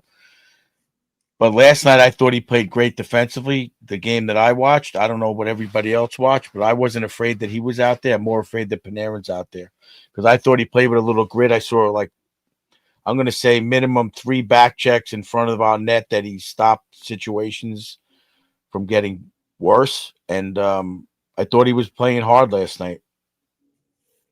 Yes, I would like to see him score more for sure. I don't disagree with that, but that's not what he's a first overall. No, I know what you're saying, and I'm telling you, he might not ever be that Jack Hughes player. He's not going to be that. Then you got to move on. You got to move on. You don't have to move on. You don't have to give up on him. You just got to know he's not going to be that. He might be a 7.5 third mil, line coach. player, second, third line player. I No, understand that, but they signed him to a 7-year deal for $7.45 million a year to get value on him becoming a first line player. If he is a third, fourth liner who's responsible defensively, trade him, draft a guy in the 4th round, pay him nothing, and do the same exact thing. We don't need to pay a guy $7.5 million to be responsible defensively. I'm sorry, like that's just well, not. if he gets to the 30 goal level that I think he can be, I don't think he's going Sure. to be a 40 or 50 goal scorer. But if he gets to a 25 to 30 goal scorer, then I think he is worth that money, the money they're throwing around now. And he plays defensively. If he gets to 30 goals and 60, 65 points and is dynamic from time to time, I won't really complain that much. I'll just be like, I wish The he was key to better, that, but the key he's to that pretty is good. I won't really complain, but you will complain. I will complain because he's not Nathan That McKinnon, much. right? I will complain he's not Nathan McKinnon. I will, but I can live with that. I can say, okay, that's a first line player. A 30 goal, 60, 65 point guy is a first line player in this league. I think Anyway. he'll get. I personally think, and like Eddie said, I've been saying it. He's got Panarin's a cancer on the team. I'm sorry, I've been saying it for 3 years now, and everybody's complaining about Laffy, Cooley, this guy, that. We played 3 of the worst teams record wise in the league. I'm not saying they're the worst teams record wise. They were the worst. What did Panarin do in 3 games? What has Panarin got this year? I think his points were all in one game. Like he had Yeah. 4 or 5 point games. So let's not complain about Laffy. If Panarin's rolling and things are rolling, Laffy might be putting a couple in. I don't Like that season. That's Yeah. fair. I don't know. So, I just don't see it. I don't see it from Laffy. I don't know. I get what you're saying, but Panarin to me at least is dynamic. Like he makes a move. I don't see it dynamic. You're saying he's dynamic. I watched the game live. He didn't do shit. Shots on goal. His passes. He tries passes. They're deflected. He dekes guys. He skates around the puck. That's not dynamic. That's not dynamic. That's a Offensively, one-way player. That's a one-way player. He's an offensive player, which is what you draft first overall. You do not draft a defensive stalwart first overall. Those guys are found later in the draft. I'm not asking him to be a defensive stalwart, but you're telling me he's a dynamic offensive player, and I'm asking you, what are his stats right now? I'm saying Panarin is not producing, but on the ice, I'm seeing Panarin make plays. He put his head down like 5 times last night because his pass was deflected and tipped into the crowd or something. He's making plays. They're just not working. Laffy doesn't do anything. What? That doesn't even make sense. He doesn't do anything. What do you mean it doesn't make sense? If he tries a nice pass across the ice on a 2-on-2 or something and it would lead to a goal, but it got deflected by the defender, hey, I'm noticing he puts his head down disappointed. It didn't work, right? All right, so Laffy passed doing that. You guys just said before, Laffy made a nice pass to JT Miller and hit the butt end of the stick. You said I'm sick of hearing that. He made a nice play, and you're not giving him any praise. I'm tired of hearing the luck argument for Lafreniere because I've made that argument. These are all arguments I've made. That's the problem I'm having with them. Yeah, he's been at bad luck, COVID, this, that, all these excuses. I've said them. Go back. Look at all the podcasts. Me and Little Ed have been on this, and Coach, you've agreed for years. But we got to, I don't know. I'm kind of beating a dead horse here. I agree with you. Panarin needs to be better, but he did miss the whole preseason. So traded. Part of me is hoping Panarin and Miller are hurt and that they will get healthy and things will turn around. But I can't really find the optimism, guys. I'm tired of watching Panarin play. I'm sorry. How tired were you in the group chat where I was complaining? That's my real mental state, guys. I'm doing my best for the podcast, but that's I'm over this. It's just not.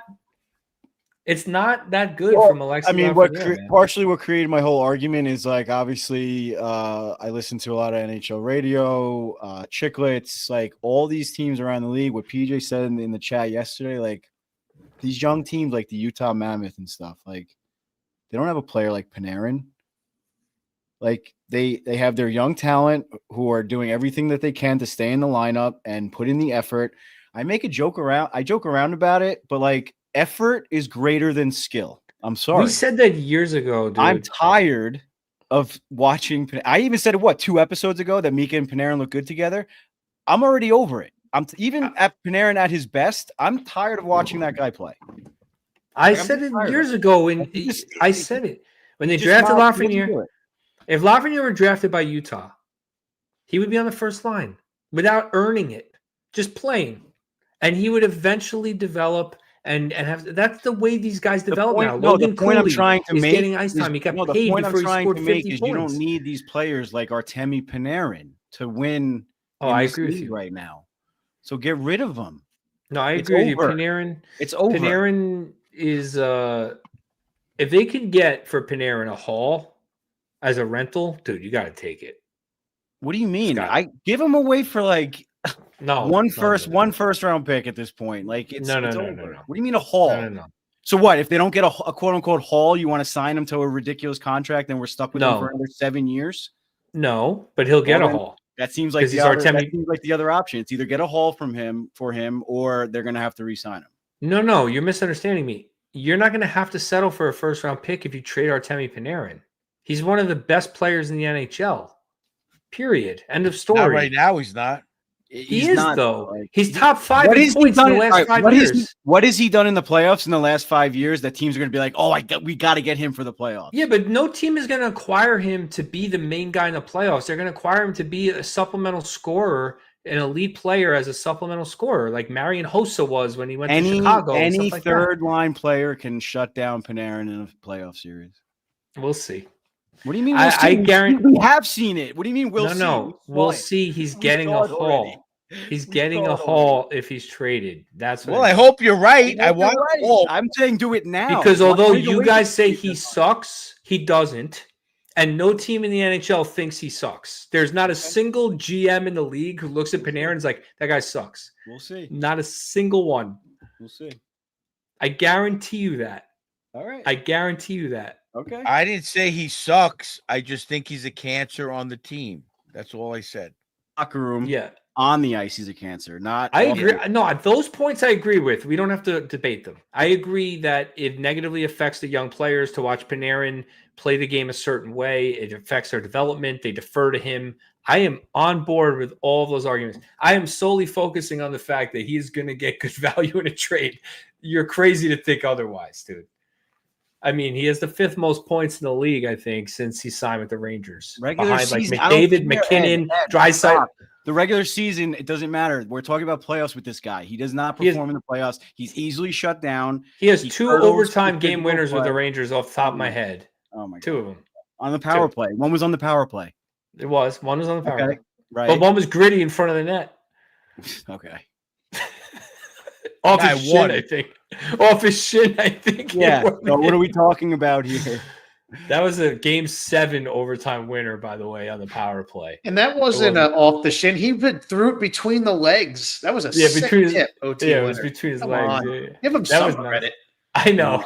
Not giving Little I him anything. can't. I'm on your side, cousin Ed. What? All right, fine. 2 game-winning goals. How long has he been on the team for? Dude, look what Brock Nelson got at the trade deadline last year. He got Cal Ritchie a 1st and I think a 2nd or something. What did he get, PJ? This is really going to blow up the chat, after but that. he's way more of a power or playoff player than Panarin ever will be. What did he do in the playoffs? Brock he's a Nelson? He's a supplemental piece to like Nathan McKinnon or whatever. Like that's a No. completely different player you're comparing him to now. But, dude, if Brock Nelson got that, Panarin's going to get a really good prospect. Look, First, I at hope you're least one right. I first. want to get it, but let's get rid of Brock him. Nelson also had a really good 4 Nations. He looked really good in that tournament. He's a different player than Panarin. I don't think he was good in 4 Nations, Brock Nelson. was I'm solid. surprised he was there. He can keep up with that style of play. Panarin, like Jack Hughes, like those small skill players, that style of play. They turtle and they're easily shut down. Yeah.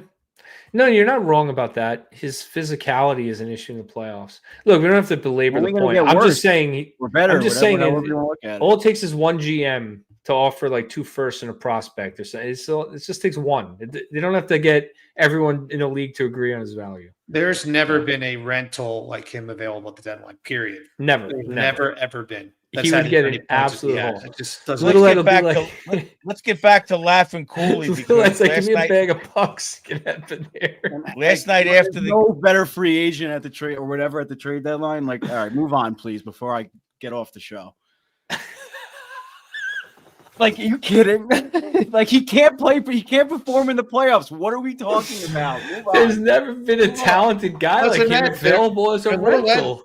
GMs are stupid. There's a lot of dumb GMs. They just want the name brand. He won't, like Cousin Ed said, Florida will take him and he'll be like a third liner there and dominate because he won't be. I disagree. He doesn't fit- 100%. he He'll doesn't buy fit their- in. Panarin does not fit their team dynamic. He'll at buy all. into Florida. He'll start Bullshit. throwing hits. No way. He'll be No way. dumping it in. He isn't We'll be buying. like, for who is anything. this? He'll resign I'll her for like believe, 4 I'll believe mil. he buys in and wants to win when he signs a team-friendly, like $7 million a year contract. That's not going to happen. Well, Unfortunately, then he's not according then to- he's not willing to buy into anything.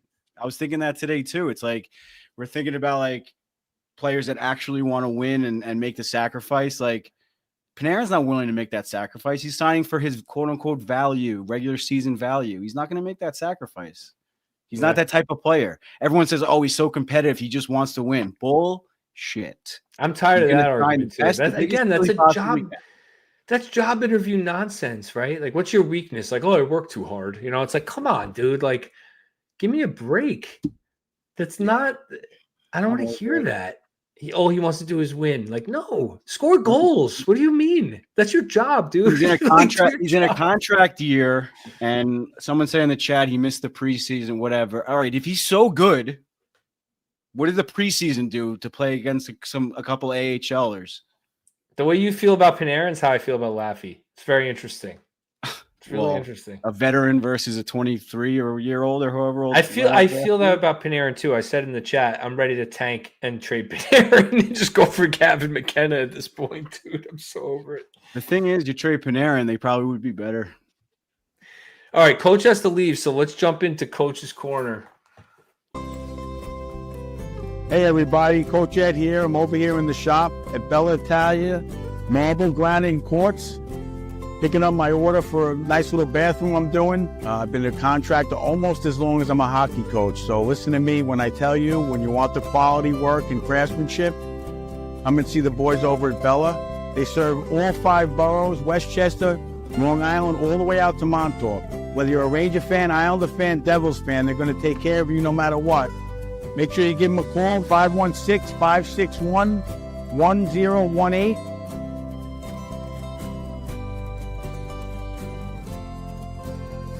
Let's go Rangers.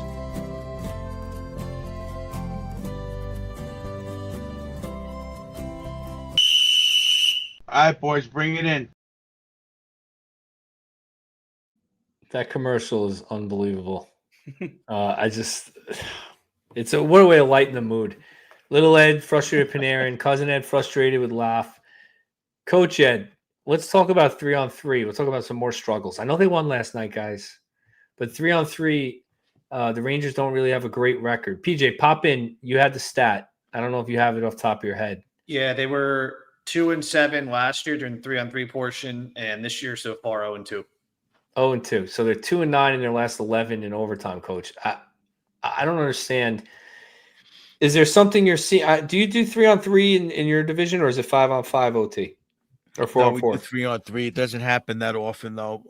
We actually had a pretty good record, but we never really work on it that much. You pretty much just rely on the skill guys to do their thing, in my opinion. I mean, I don't think there's much you could tell, say, Panarin, Zibanejad, JT Miller. It's more like a pond hockey type of thing where they're just going to cycle the puck and wait for the open. You know, Fox is going to hold on to it. You're basically trying to get one guy free, and you're trying to catch the other team down the other end in an odd man rush. You're going for odd man rushes, basically. Mini 2-on-1s.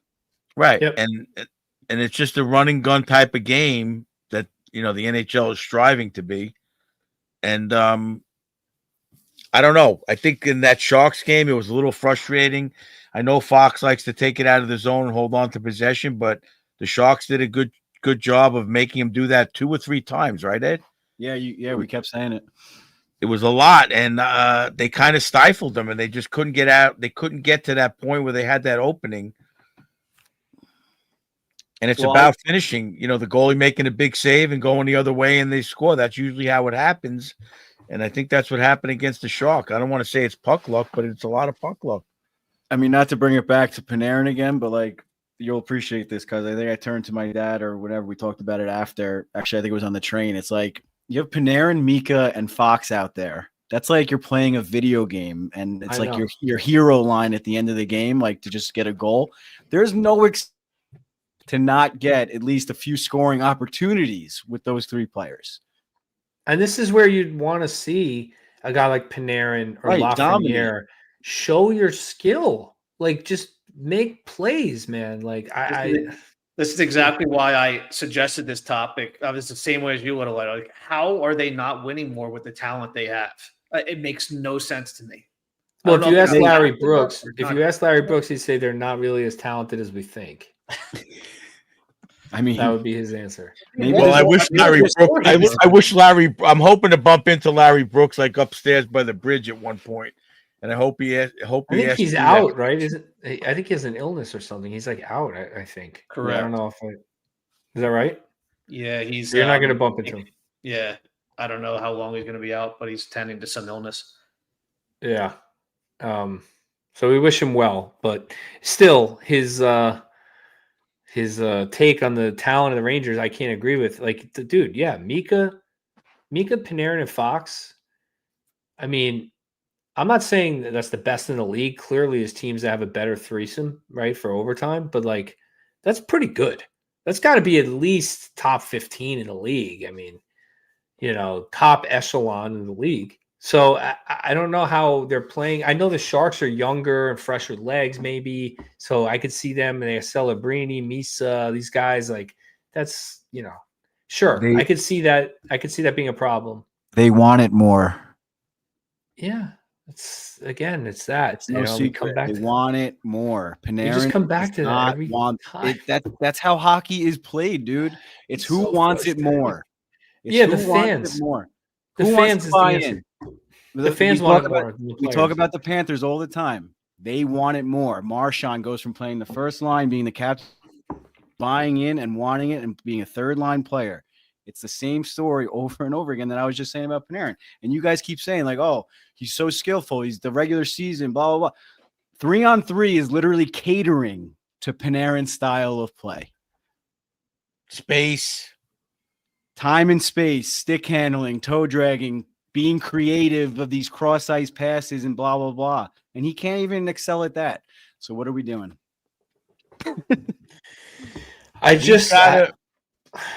Put players out there like Radish instead that are going to go after the puck and try to score and not just skate around the ice. I love Fox. He's trying to get the possession. That's another thing with the 3-on-3. It's all about possession, winning faceoffs, blah, blah, blah. But like, let's do something. Let's get something going here. Let's not just Fox has been incredible, I think, this year. But I'm He's saying, been one of the bright spots. It's a little bit too much sitting back, kind of rely on skill as opposed to like, let's just get it done. The team doesn't attack. That's be what I'm saying. honest. That's They what I'm never saying. attack. No player on the team attacks. None. That's what I'm saying. Mika attacked once against Vancouver when And it works. Cooley and Mika, they attacked one play the entire game. And he scored. Crazy how things work. To make Carrick a attacks, point, Radish attacks, but they're not like skilled guys. They're going to score their goals, but they're not going to like score a bunch of goals, It's the same on the score sheet. not that I fully agree, but to make Little Ed's point, one of those two OT winners in the last 2 years was Sam Carrick against the Devils. Huh. Yeah. Huh. I remember that. Yeah. Interesting. What was the stat when they went to the conference finals against the Panthers? What was their stat that year? I remember them winning quite a few overtime They games. did win. That's what I was 5 saying on 5, too. though. Part of the frustration. They used to win a lot more. No, 3-on-3. during that season, I mean. Yeah, I'll look it up now, but I know they won a lot more than they did the last two. Yeah, they were I mean, good that it's year, also Coach. like I mean, you they won said the before I President's go, Trophy. fellas, because I got to run. But it's like you said before, Little Ed. Celebrini's out there having fun, and like I said, it's like a pond hockey game. They're all together. The year they went 2 years ago when they had the successful season, the President's Trophy, they were all having fun. They scored in overtime. They were jumping on the ice. Wow, It was a different atmosphere. Now I feel like they're all gripping the stick tighter because the pressure's on and they're not performing it. They're not having, sometimes you got to go back to just having fun playing as a kid. Celebrini's playing like that. Hughes plays like that. These guys, the younger guys play like that. and it doesn't look like Meek is pressing. They're getting asked these questions after every game, and they just got to go out there and just have fun. Maybe take Mika off of the press conference for a couple of games. I don't know. I don't know what the answer is. I know it's like protecting players, but after a while, got to let them have fun, and that's what overtime is. I was looking forward to seeing like this exciting end-to-end overtime. I love the 3-on-3, and they just slowed the whole game down. Like you said, they didn't attack. They didn't attack. They're just slowing it down, and they made it like a boring overtime. I want to see, back and forth, 2-on-1s, 3-on-1s. They just don't attack, Coach, ever. Even during the game, they never attack. Coach, you have a great memory in the 23-24 season when they won the President's Trophy, 12-0 in 3-on-3. I remember that being very successful. I couldn't tell you what goals they scored or what happened, but I remember watching games or being at games when they won in overtime. 12-0, and since then 2-9. So that's good. Something happened to this team. I am so fed up with my teams. Like I'm at the I am on the razor's edge, okay, with this. Like it is really brutal. It's really difficult being a fan of these teams. I don't understand it. I don't have answers. I don't. I can come up with conjecture so Hirsch can put the definition again. But I just don't understand it. I don't. It just I heard a good point. Like if last year never happened, if this was the season after the President's Trophy and they had this record, but the underlying numbers were as good as they are, we all be like, it's early, they're playing well. But because last year was so bad and the team feels it too, that's why we're feeling this way. But the record isn't great. I think I'm the only one feeling this way. You're like, you're positive Patty over there. Hirsch is tank for McKenna every day. I get a text. Yeah, Hirsch is going crazy in the chat over here. So that's why you're fed up with it. The thing that keeps me. Go ahead. Sorry. Sorry. No, I was gonna say if you just take a big look back, they played 11 games. 8 of those 11 they defended immaculately. 7 of those 8. They dominated as far as chances. They're just not scoring. They've had 3 horrible games, the last 3 before last night. But if we take the macro look at it, everything says they're good. They're defending better than I've ever seen them defend. And that's the hardest thing to learn, is what I was going to say, is that's what's keeping me confident. I think Boyle set it up in the blue seats today or yesterday. I heard it on the radio yesterday where it's like, sure, I'm sure Sullivan and the coaching staff want them to be a little bit more advanced in the offensive zone, whatever. Like they weren't expecting to maybe be this low in the standings. Big picture, all these teams that are going on these runs, these hot offensive runs, when it comes time to defend, they're not going to be ready. So with the Rangers is what I'm hoping, is what I'm thinking, what I was thinking today. It's like they're learning the hard part now. They have the defensive structure. And even in the last 3-4 seasons when the Rangers have been successful, the Eastern Conference Final, they were probably one of the worst defensive teams in the league. They were. So now if we're learning the defensive side of the puck ahead of time, maybe come playoff time, the monkey's going to get off their backs a little bit offensively, hopefully, to even make the playoffs is what we have to worry about first. But what I'm trying to say is like those offensive and what Coach said earlier, stuff like that will come. And like that's a little bit more natural than learning and the importance of the defensive side of the puck, in my opinion. So that's my silver lining in this whole thing, where what PJ just and Hirsch is saying the opposite. You guys are crazy. This team is really bad. They're not really bad. I mean, look at the team. There's glimpses of positivity. And Schneider even said it too. He said we were on the right path. We got a little frustrated. So we tried to do too much against Calgary, and we saw what happened. We tried to get back into it against San Jose. They were a little bit too offensive. That game happened, and then we really got back into it the next game. And they're trying to build back towards that of being the defensive team again. Okay. I hear you. Oh, sorry, go ahead. I'm sorry. I hear you, and I hear the XGA stats, and I see them, and I agree. They dominated those games on the analytics side. I am totally in agreement. My concern is when expected goals don't turn into goals, there's really two possibilities. One of them is horrible luck, or horrible luck / great goaltending. Like that can happen. Or you have guys that get chances but can't finish. So which is it? Is it the 10 games they played and scored 0 or 1 goals that every single goalie was red hot? Or is this team just not going to score goals? And they're a worse version of Carolina. Let me just say one more thing before I leave on that goals on that bullshit goals expected stat. Someone said this on the radio. That's skewed by the fact that who is getting that high danger chance? Yeah. How many of those high danger chances, and not to put down third, fourth line players because I love them, but how many of those high danger chances did Rempe get? Did Edstrom get? Compared to, is Zibanejad getting them? Is Panarin getting them and not finishing? Then that's a problem. So that is skewed throughout the league. I think Marty Baron actually said it on the. No, that is my point though. If Sam, I have to go, guys. I have to go. I love you guys. I'll give you my stars of the week at another time, and we'll talk about it. Yeah, I'm gonna get your upcoming schedule, Coach. Yeah, finish the show strong. Enjoy, Coach. Good luck in practice. So, Coach is making my point there. That's my point. It's totally my point, dude. Yeah, but that evens out, though. I don't think he is. He is. If Carrick and Rempe and Edstrom and all these guys are playing so well that they're racking up expected goals, the team isn't going to score. They're not goal scorers. They're not going to score. They're going to get chances and not finish. You need the top players, the Lafrenières, the Coolies, the Zibanejads, the Panarins to get those chances and finish them in order to be successful. They are, though. I shared you the Lafreniere stats. They are the Lafreniere Panarin. They're -8 goals expected. Like they're super unlucky. So they are getting chances. Right. Yeah, like to Coach's point, that is valid.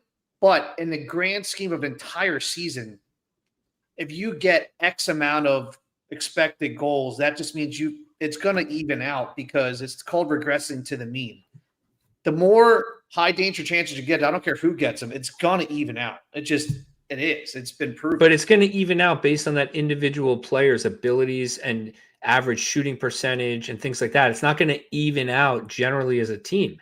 Coach's point is that if Carrick, as good as he is dominating the expected goal share, skewing the team stats to make it look like they dominated play, team's not going to win a lot of games because he's going to score 10 goals. He's not going to score 40 goals.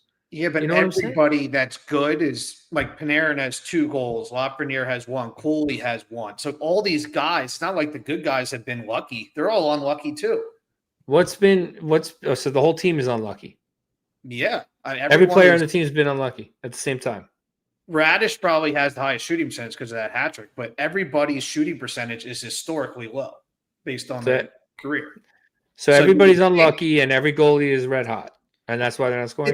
It's a small sample, though. That's the point.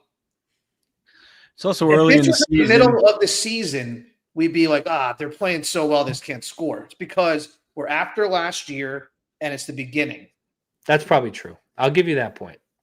But that's probably true. The stat I showed you, the most important stat was the one I shared today from Valaket, like through Arthur Staple, was that they are second in the league in expected goals against and second in goals off the rush defending. If Valaket has said this multiple times, that goals against off the rush is the most important stat, he says, because he says every Stanley Cup winner and runner-up is in the top 10 of that stat since he's been making it. Yeah. Not to say the Rangers are going to make the Stanley Cup or win it, but just to show you that is vital if they want to get there to be good at. And they've never been good at that. So that's really promising. Okay. Well, at some point, expected goals have to turn into goals. I agree. Yeah, it's super frustrating. But at some point, they have to. I hear you. The key that's going to flip it is the power play. Because if they just play this way 5-on-5 and the power play accidentally just gets to their normal, not even top 10, they get top 15 power play, that's how many more goals a game, how many more wins they'd have.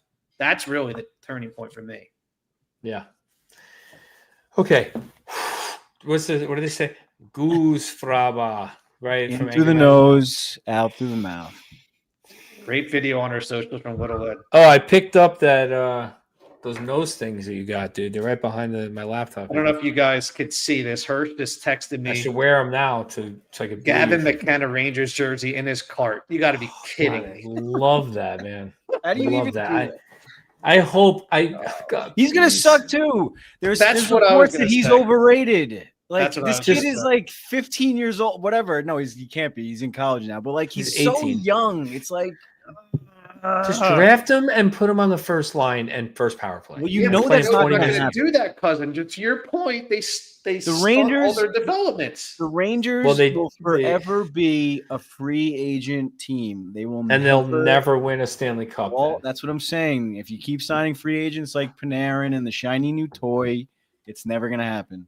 Florida, for the record, Florida does not have a lot of homegrown guys. Florida doesn't build through the free agency; they build through trades. They signed Bobrovsky and maybe another guy, but they traded Correct. for all I'm just former saying first they're round not like- picks. It's not like All the guys they got drafted were high draft picks.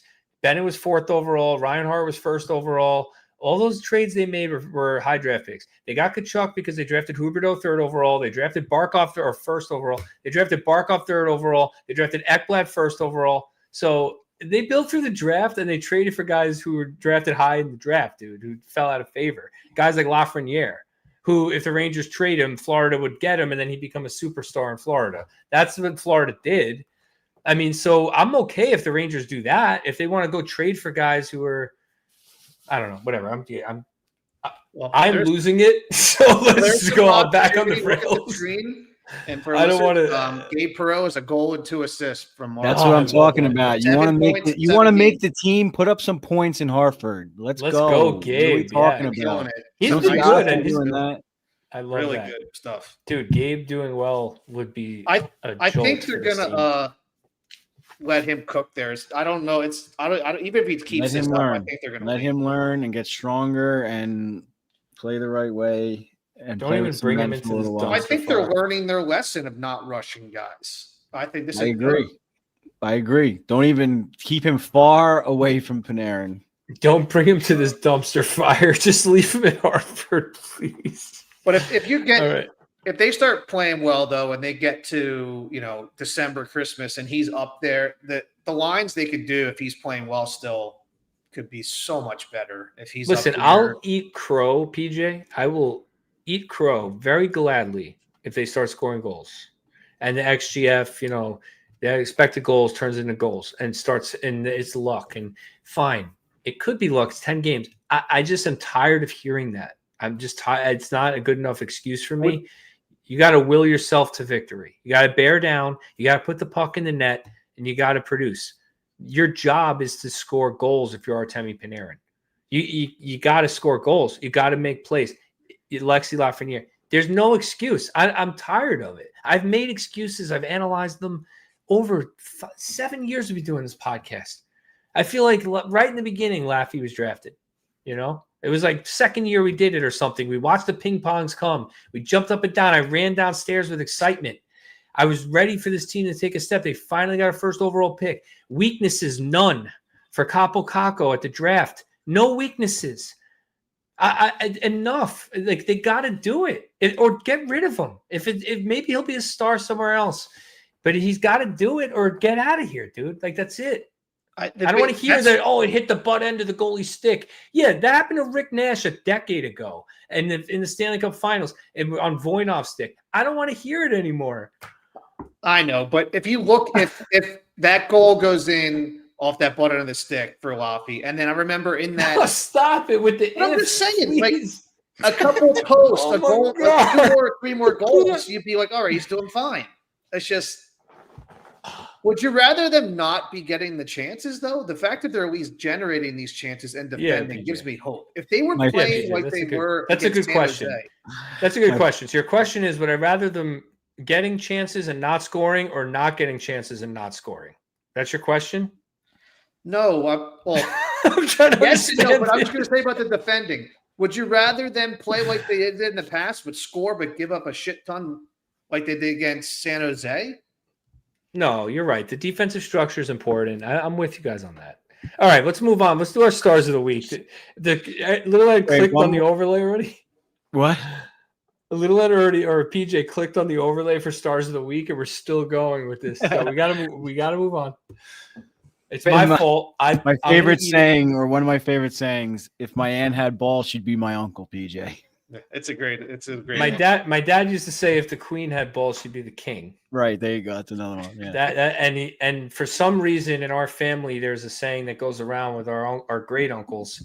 If pigs had horns, they'd be nanny goats. I don't get that one to this day. That's some old Italian thing, maybe. I don't know, but I've heard that. Yeah. So here we go.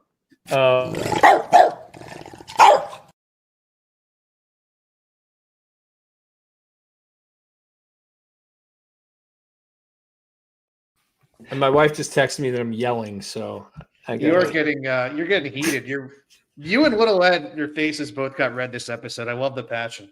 I am just fed up with all my team. I think this Cam Scadaboo injury really just broke me. And then I think it just broke me on all my teams, dude. Like that, watching that game. It broke you worse than his ankle got broke. It broke me bad. I'm like, come on. Like losing Neighbors wasn't anyway. All right. Let's talk Giants. Okay. So stars of the week. All right. Let's go. MVP of the week. Little Ed, go. Oh man, this is tough after everything that we just talked about. I don't know, man. Tough one. It really is. I'm gonna have to give it to Quickie for coming in and shutting the door. I mean, I'm not saying it was Igor's fault or anything like that, but the team needed a high performance. And even if it was Igor, anyone, whatever, he stepped in, he made it happen, and they got the much needed win. So I'll give him the MVP of the week. I'm with you. Yes, that's true, but he's sleeping, and if I wake him up to cuddle him, my wife will not be happy. So I will not be doing that. I got the little camera right here with him, watching him sleep to make sure everything's good. Anyway, that was the comment Allie made. So I went with Quick, easy peasy. Don't think he did anything special in that game, but Little Ed's nailed it. Needed a win, came in, got a win, did what he had to do. Sure. Ty Lundqvist on the all-time list.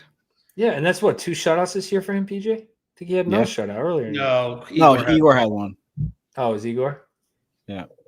But I thought he had one. yeah, to your point though, I mean, Quick, yeah, you're right. He didn't make a ton of big saves, but that one in the first minute where he robbed Reichel, and we talked about the early goals and the late goals that would have been run right there. If that went in, holy shit, that would have been a bad night. I feel like, but they settled them down, and the Rangers took over as the period went on.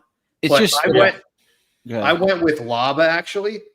I thought you guys touched on it earlier. He was awesome in that Calgary game. Could have had 2 goals.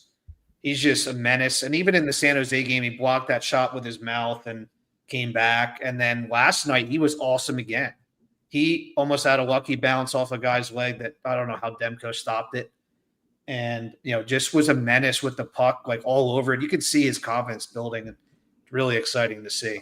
He could be, that pesky third line, pain in the ass center, like a Cirelli, like a, Lundell type. And good comparison, they Cirelli. need that. Yeah, I agree. Let's hope. Yep. So what we got next? The key contributor. Yep. I'll kick it off since you already kind of touched on it. I'm going with Laba for my key contributor because of, I guess getting hit in the mouth. I mean, not really just because of that. He's doing a bunch of other things too, but that stands out to me is like coming back into I think Avery was giving him shit for wearing the bubble. He should have came back with just a shield on, but just coming back into the game kind of shows what it takes. And that's what we were talking about before on the show. It's like, I'm not saying Othman wouldn't have done that, but just the fact that Laba came back, he could have not easily said that. I don't know really what goes on in the locker room, but I'm sure he could have had a choice of not to play or whatever. But he came back and he makes a statement. So definitely deserved the key contributor. And obviously he's contributing offensively and flying all over the ice. Yeah, I love what I'm seeing. I'm very excited. I went with Carrick for this. I just feel like he's been so underrated this whole season. And last night, especially, that hit he had in center ice was like orgasmic. Yeah. He crushed that guy. And then he crushed the guy in the fight, gets rewarded with the empty netter. I mean, this guy is just, He's the man. I love him. He plays hockey differently than a lot of other people play. He's been awesome all last year too. I mean, and that's just a perfect example of what I've been saying earlier. It's just like keep it simple. And he does, and throws the hit, fights if he has to, forechecks, not going to be flashy. And don't forget the maple syrup. Yep. Yeah, I like the picks, guys, but it's got to be Radish. I mean, he scored a hat trick, and he earned himself PP2 time. He was honestly, we joked how bad that power play was, and they were pretty good in that game. They moved the puck, decisively. Radish had a chance on the. I think it's Radish.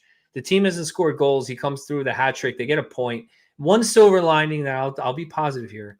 One silver lining I'll take is last year they wouldn't have gotten a point in that game, right? So I'll take that.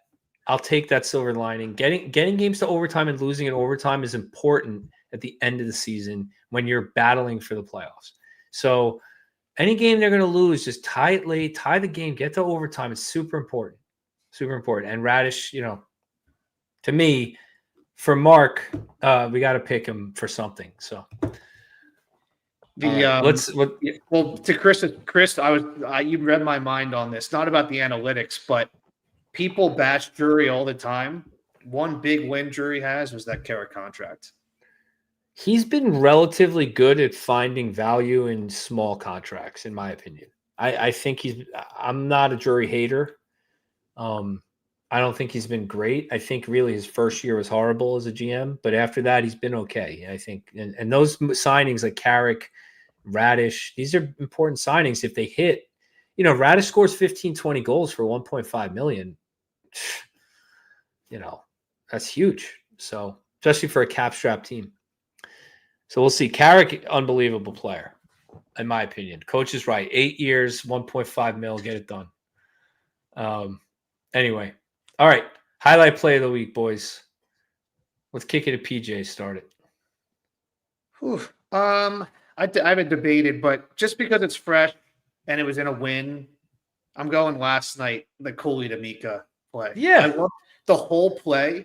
Fox made some great play up the middle. Mika's flying up the middle again, like the Montreal. It's kind of funny. We talked about this last week where Mika whiffed on the shot the game before, came back with Montreal with a good game. He whiffed against Calgary, and then last night had a really good game. He was a monster last night. I loved what I saw, but that goal was a nice goal. And the look on his face when that puck went in, that man is so frustrated. He's definitely been pretty good this year. I mean, as much hate as we gave him last year for how soft he is and stuff, he's been good this year. And he should have more goals. I can give him the bad luck. I love Mika this year. Yeah. I can give him the bad luck argument this season, not the whole team, but I can give it to him because he has been really good and he's had several chances. He should have 8 or 9 goals right now. Definitely. So, and that highlight was awesome. That was definitely a great play by Cooley too. Again, simple. Dude, you know what's funny about that play? If you go back and watch it, he fanned on the pass. Yeah. Yeah, he did. It drew everybody off. Except for Mika. Mika was like on it. He fanned on the pass. Really bad. And then he just threw it across. He's lucky that was on the tape, He tried to sauce it the first time and he missed. And the defenseman bit on it, the goalie bit on it, and it was perfect. Pretty funny. What about you, little Ed? I noticed that too. The reason why I didn't give Radish the key contributor is because I saved it for the highlight. His slap shot goal coming down the right wing. It was like perfectly in line where me and Coach Ed sit up on the bridge. It was just a snipe. That was a bomb. Great shot. So that was my debate. What a shot. Unbelievable. Goalie was shocked. He was probably shocked. We were all Hell shocked. Yeah, man. That thing was if he missed, it would have rung around the glass and probably been a 3-on-1 the other way. But that's what happens in hockey. It's a game of inches, right? So, right. Yeah, I was like, I was so pissed because they were losing that game because they almost killed off that 5-on-3. Yeah. And then they And scored, honestly- and then I was like, God damn it. Are they not going to get any points against this? Coach Ed's reactions when they score at the Garden, it's just so funny. It's just so funny.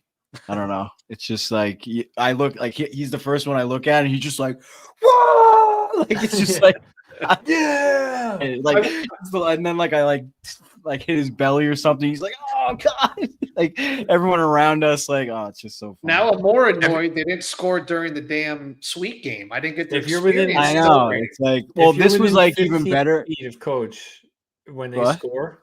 If you're within 15 feet of Coach when they score at a game, You're even in getting hit. Florida, he was like this. Yeah. You're getting elbowed.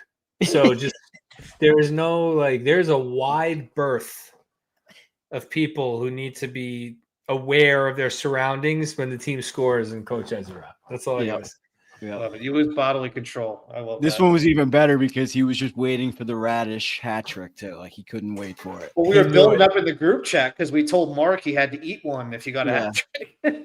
I could hear him being like, "Are you kidding me?" You know. Exactly. I'm sure he said that. Oh god! All right. Speaking of Coach Ed, let's go to Coach Ed's Copyright Doghouse Award, sponsored by Suitors Sweet Treats. PJ, quick on the trigger again on that. I got to give you the time. Coach Ed's Copyright Doghouse video, and then yeah, that's my fault.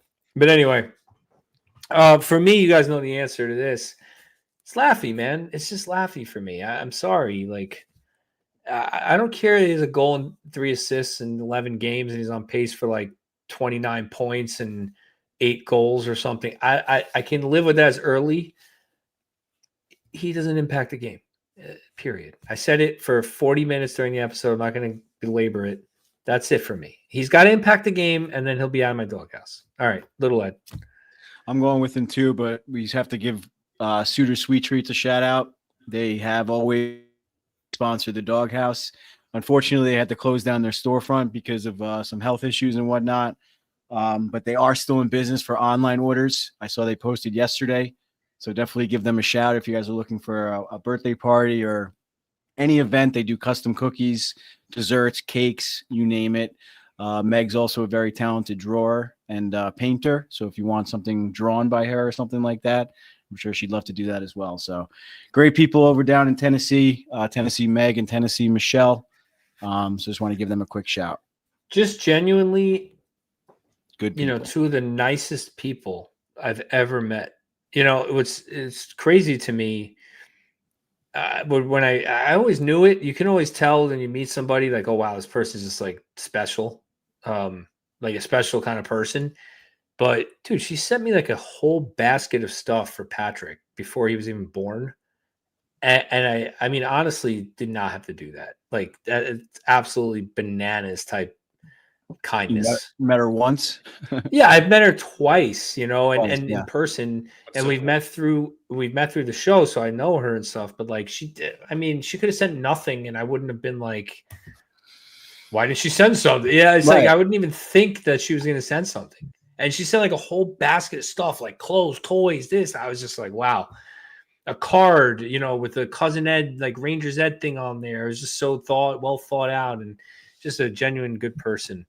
Both of them. So definitely order, like when you're having events, and good on you for doing this, Ed, for making us do this, because you're right, we should. If you're having events, especially like the custom cookies they can do and desserts and stuff is just like outrageously good. Like even just as a decoration, like if you don't like cookies, like just make it, just ups the game, you know, completely. So Yeah. Okay, now give me your doghouse pick. I'm going with Laffy too. Everything you Oh. just said, everything that we said this episode. Coach is mad at me for it, but go ahead, PJ. Yeah, I had Lappy in last week. He's staying in. I'm going to throw Margabone and agree with him. I'm going to throw Panarin in there too. It just hasn't gotten any points these last few games when they really needed some goals and some wins. So I need him to do more. Oh, and Oscar's still in there until Trocheck comes back from LCIR. I know. Can Finally, we, he's skating can we again. blame Oscar for this? Why did he send me a Trocheck? What do you mean? jersey? Can we? I Oh, we have. blame- I think I have every day since it happened. So Me too. Guys, I didn't ask for a Trocheck jersey. I just want to make it clear. I did not say give me a Trocheck jersey. That And did I'm not happen. terrified. Him teasing that. I sent you that message. Terrified of what he's going to do for your centennial. I'm so scared. Who it's going to be? You and I was me texting- both, I was- kid. I was texting with him today. I think we're in good hands here. Okay, so little Ed knows. All right. I don't know if And he I was was messing so with me. relieved. I don't know if he was Guys. messing with me or not. He didn't respond to my last text. So we'll Go see. back It'll go be a back and look surprise at the for all of us. video. Go back and look at the video that Eddie posted of me opening that jersey. I was so relieved it was not a captain when I Yeah, opened that that's jersey. good. I know. It was was like, funny you thank said that God. right off the bat. I was like, oh, it's not a captain. Like, thank God. I thought at first I was a little surprised because I really thought it was going to be Mika because he told me this is going to really test the curse. And I was like, oh, Mika's got a no move clause. He's had a horrible year. That, you know, people want to trade him. It's got to be Mika. And it wasn't. I was like, oh, it's not a captain. Okay, good. Like, all right, somebody pretty insignificant. No, it's Trocheck. He just was named assistant captain after he mailed me the jersey, so I didn't have the A on it. Oh, I totally blame him. I didn't ask for that, man. And if Trocheck was healthy, the team would look so different because their top six is so like. Oh, If messed one guy goes everything down, up. it- like Sherry's yeah. playing out of his depth, and it's just a mess. Coach Oscar's Ed in the coming from the doghouse. top ropes in the chat. I bet right now Toronto wishes they had a defensive structure, losing 6-1 to Columbus. There you go. So they can't score and they can't defend. So But Coach Ed Things could is be probably a worse. huge Craig Berube fan, so he's got to be careful. yeah, we'll see what happens. What do we got next? We're Upcoming still gotta Upcoming do- schedule. we still got to do fantasy 150 too. Is that on here? Yeah, Oh, let's that- do that real quick. Ready? Yeah, do it.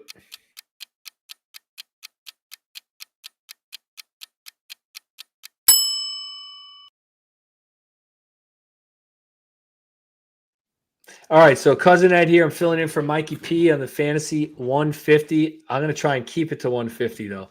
So we're going to break this down into a couple of things. All right. First, I'm going to give you a veteran tip for a longtime fantasy sports player. I've been playing fantasy sports since I was in middle school. So this is a long time for me. I'm going to give you a player that you should add. This is from Mikey P, though, not from me, but Mikey P's player to add. And then also just another little tip about players, not who to drop, because Mikey P says it's too early to drop anyone. So we'll get into what I mean. We'll call it player to hold. All right. So first, veteran tip. If you're in a head-to-head league, use your weekly ads. Okay. Every league that is head-to-head has a certain amount of ads that you can make during a week. Ads and drops, right? So you can add players off waivers and you could drop a player in their place. So in our league, for example, I think it's 7, which is technically 1 per day. So you could really have a roster spot that you just interchange players all week, drop a guy, add a player in that spot, and keep the rest of your roster intact, right? Because you have your star guys. You're not going to drop those. But you have maybe a guy like, I don't know, I'm trying to think of a middling type talent. Maybe you fill in, like you add a guy like Taylor Radish because he scored a hat trick. You're not going to keep him. So you add him, fine. He plays a game on Tuesday. You drop him Wednesday when the Rangers are off, and you add a guy on Toronto who's playing on Wednesday. Then on Thursday, Toronto's off. You drop that guy. You add a guy on Thursday. So that's why Mikey P gives me crap when my team has the most transactions, and he makes a comment that I'm only good because I make a lot of transactions. But yeah, that's what you do because you accumulate stats, and the game in head-to-head is getting those stats and winning the categories. So the more players I have play games, the more goals my team scores, the more assists, et cetera, et cetera. So that's just a pro tip. If you're in a head-to-head league, use your weekly ads. Do not feel bad about it. It can be a little tedious, but you can literally just go to recent transactions. Look who's been added the most. It tells you right there. It sorts it by who fantasy players are adding the most on Yahoo. It'll tell you 4,000 people have added this player. Look at the matchup. Oh, nah, that guy sucks. Who's the next guy? Fine, I'll add him. Boom. Takes you 3 minutes to add that player and insert him into your lineup. and then you're going to get more points. So that's just a little bit of a veteran tip. Don't be afraid to use those weekly ads. People like Little Ed who don't check their team every day, they don't make those ads. So there's 0 of 7 ads. They play me. I have 7 of 7 ads. That means that my team has 7 more games than him during the week, and that's why I beat him, right? So that's how, just a little tip there. All right, who to add right now? Mikey P says add Emil Heineman. That's an obscure one. I got to give him some props. He says he's playing on the first line, second power play unit. He's got 6 points in his first 8 games, top 20 league-wide in hits. He's shaping up to be the next Kiefer Sherwood. So that's straight from Mikey P. So add Emil Heineman if he's available in your league.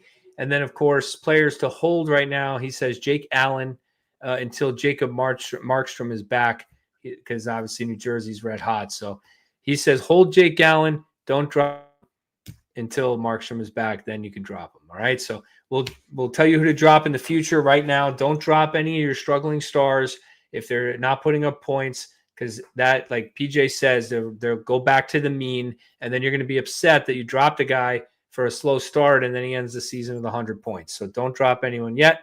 This has been your Fantasy 150 Cousin Ed from Mikey P. We're Matt. I got 3 minutes and 30 seconds, but I started probably like 10 seconds late. Oh, wait. So how many minutes is 150? 2.5? I'm a minute late. Yep, 2.5. Damn.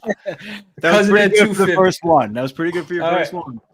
All right, that's a Cousin Ed Cousin Ed 210, we'll call it. Little Ed took a stray during that, but he kicked my ass in the last okay. week for the record. So Oh, did he? Nice. did. I love that. But how do you not bring that up?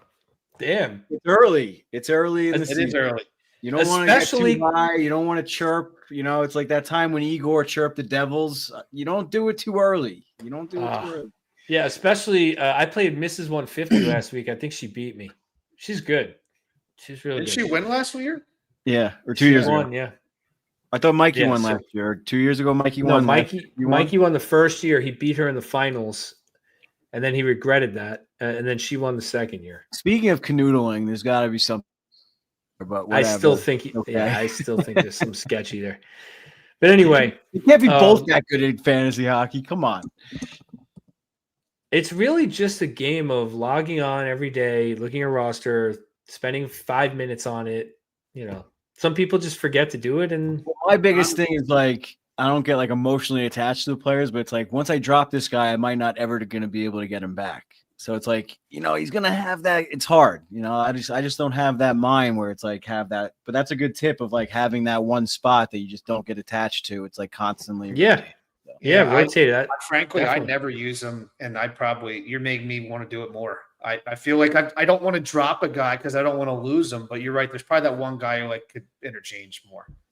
Yeah, I mean, if you look at my teams, PJ, you're in 2 leagues with me. You'll see I have guys on my team. You're like, why the hell is that guy on his team? But if you look in 3 days, that guy won't be on my team, right? Because I have a couple of spots I rotate drops, and But Well, I'll that give more KD tips as the year section goes. is so deep. Yeah. Some of the players are not normally on your fantasy team, but in that league they have to be. Yeah, Well, yeah. So it's important. I'll gladly take the ricochet shots for this segment because it's kind of why I wanted to do it, is because players like me who want to be involved but don't really have the mind for it or whatever, I think these tips will be good. And it's not just 5 minutes of listening of like what's going on around the league. I think it'll be a lot more helpful for our fans. So Well, I also good have to stuff. get you better I like at the first one. fantasy somehow. I have to get you better because you're sponsoring the segment. So you got to That's be in the true. playoffs. that's You true. can't be in 9th place and sponsor the segment. Well, what happens if I win my own gift certificate? then that's it. Nobody gets anything. Make yourself something. It's a tax nice. write-off. Yeah, it's a tax write-off. Well, yep. Now that Cousin Ed mentioned it, I will have an item of the week queued up for next week. But yes, the fantasy league this year is workshop. So the winner is going to get a $200 gift certificate to the shop and a custom plaque with a team name on it and the year that they won. And then also to celebrate the sponsorship, once we get up to 500 subscribers on YouTube, a lucky fan will also get a $200 gift certificate to the shop. So $200 goes a long way in Little Ed's workshop. I like to keep my stuff affordable for you fans out there that want to decorate your man caves. So hit me up and you might be surprised at what the things cost. Speaking of $200, I think you said 250, but where are we at with these arena maps? Did I say 250? Well, that's how much an arena map costs. So there you go. Fine. Yeah, I'll the make it arena. 250. I think you said 250 for the arena map.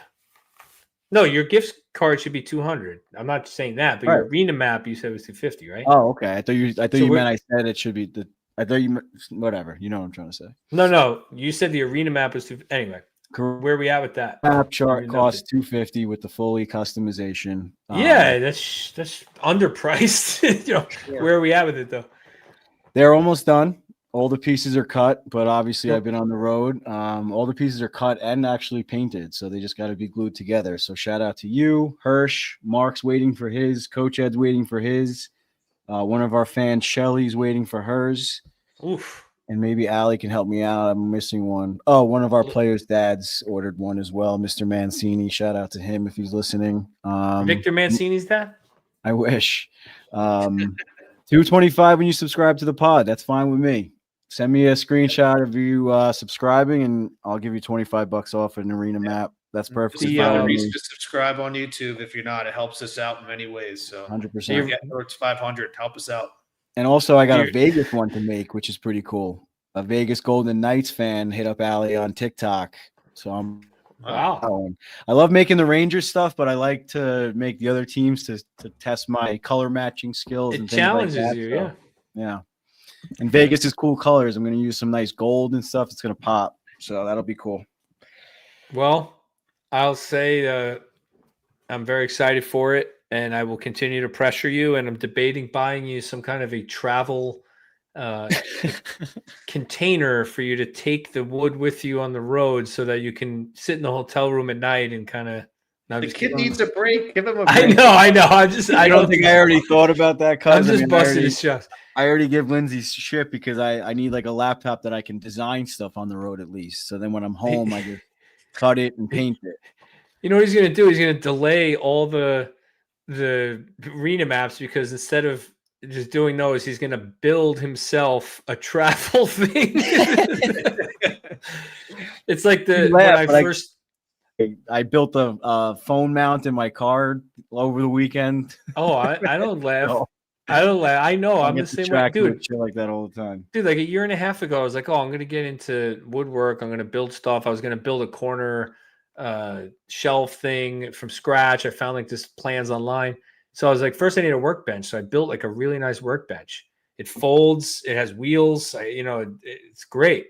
I have not built anything since that workbench, but I built a workbench. So I don't laugh. Anyway, Little Ed's Workshop though is tip top shit. So I am really looking forward to that arena map. I'm into those kinds of maps. So I have a map of the world for travel with the pins. Me and my wife do it. I got the national park map that Coach got me. It's a scratch off with like little trees, and you put the trees on the park when you go. So Downloaded too, Ed. Instead, the little trees will be made out of wood. So what's that? I have that map downloaded as well. I can do the national park ones also, not just sports. Yeah, you should do that for me also. Anyway, Okay. I'm just gonna like send my paycheck to Little Ed. Here's an advance on 9 maps that I want. Yeah, I'll invoice you at the end of the month. It's like a bar tab. Here's an advance on the 9 maps I want, please. Anyway, it's half a joke. All right, upcoming schedule.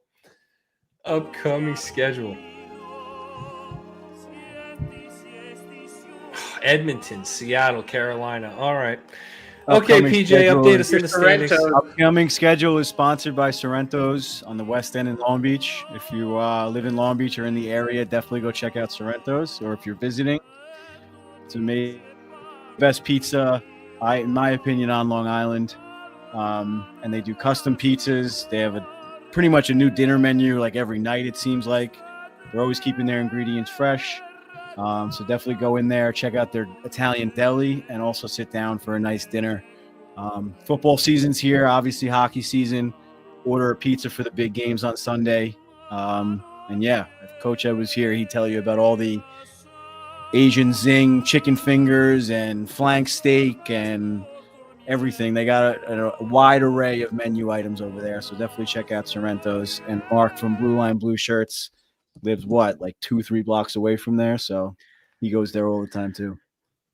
Yeah, he already promised me when I come over, we're going to be eating that up. 100%. I'm just jealous that I don't get to eat it. But yeah, their food is not just the pizza. I mean, their food looks so good, and it's just like Coach always gets something that I wouldn't order, and then I'll look at it and I'm like, wow, maybe I would eat that. You know, it's like that's something maybe I should order. It sounds like their menu is so big. How do you choose what you're going to want? It's not like I said, like it's not when you sit down, you don't get a menu. You're not handed a menu. They just have like a chalkboard with their menu on it, and it's a living menu. It constantly changes whatever the chef is making that week.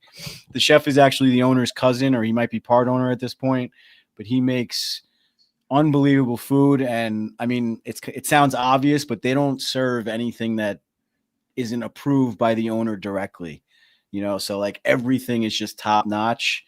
It's never going to be like, oh, I'm not in the mood for that. Or you look at the menu, it's like, I just want one of everything. It's hard to choose. It's very hard to choose because it's very unique. Yeah. You don't go there and get the same thing every time. You might not even be able to because they might not even have it. That's cool. So, yeah. Yeah.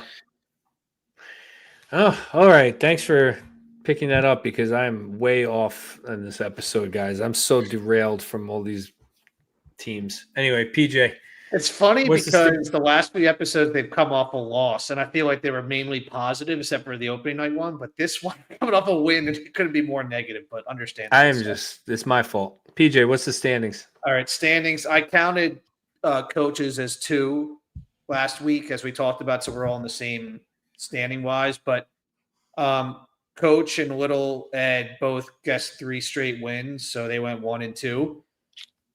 Me and Cousin Ed both guessed win, loss, win. So we went 2 and 1, sorry. Oh. And so the standings are Little Ed in first at 5 and 4. Cousin Ed in second at 4 and 5. And then me and Coach Ed are tied for last at 3 and 6. All right. So Little Ed, you're still in first place. So you can choose. You want to go first or last? I'll go first. I don't really care. This is a tough stretch here because I mean, obviously the Oilers are a challenge and not playing great hockey, but they're always going to be a threat. Seattle's been chippy, or they're on a little bit of a heater right now, and stupid Carolina just can't really lose right now. So I'm going to go. I mean, I hate to speak negatively, but I'm going to go 1 and 2 in this stretch. Unfortunately, which one? I have a feeling they're going to beat the Oilers and then lose the next 2. Ooh, that would hurt. And then I did get Coach's picks already. He's going win, win, win. The old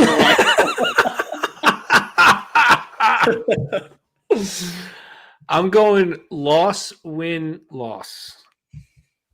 Loss, win, loss. All right, I'll wrap it up. I went back and forth. I don't even know. This team is hard to predict right now. I'm going to go win, win, loss. I think that first game home, like Chris said in the chat, after a trip just never ends up well, and Carolina's going to be licking their chops for that game. PJ, you just predicted a 3-game winning streak. Are you crazy?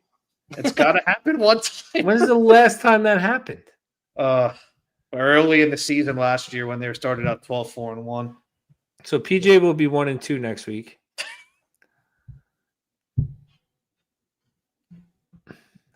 I don't know, guys. We'll see. Okay. I hope Coach is right. I'll be very happy if he's right, guys. I want this team to win. I don't mean to be negative. I'm not sure since they've been doing I'll make this promise. Next week, no matter what, if they go 0-3, I will not come in with this mindset. I will work on it. I'll go on a Little Ed walk. I'll do some breathing exercises. If this I got to do. I don't know if they go 0-3 on the episode next week.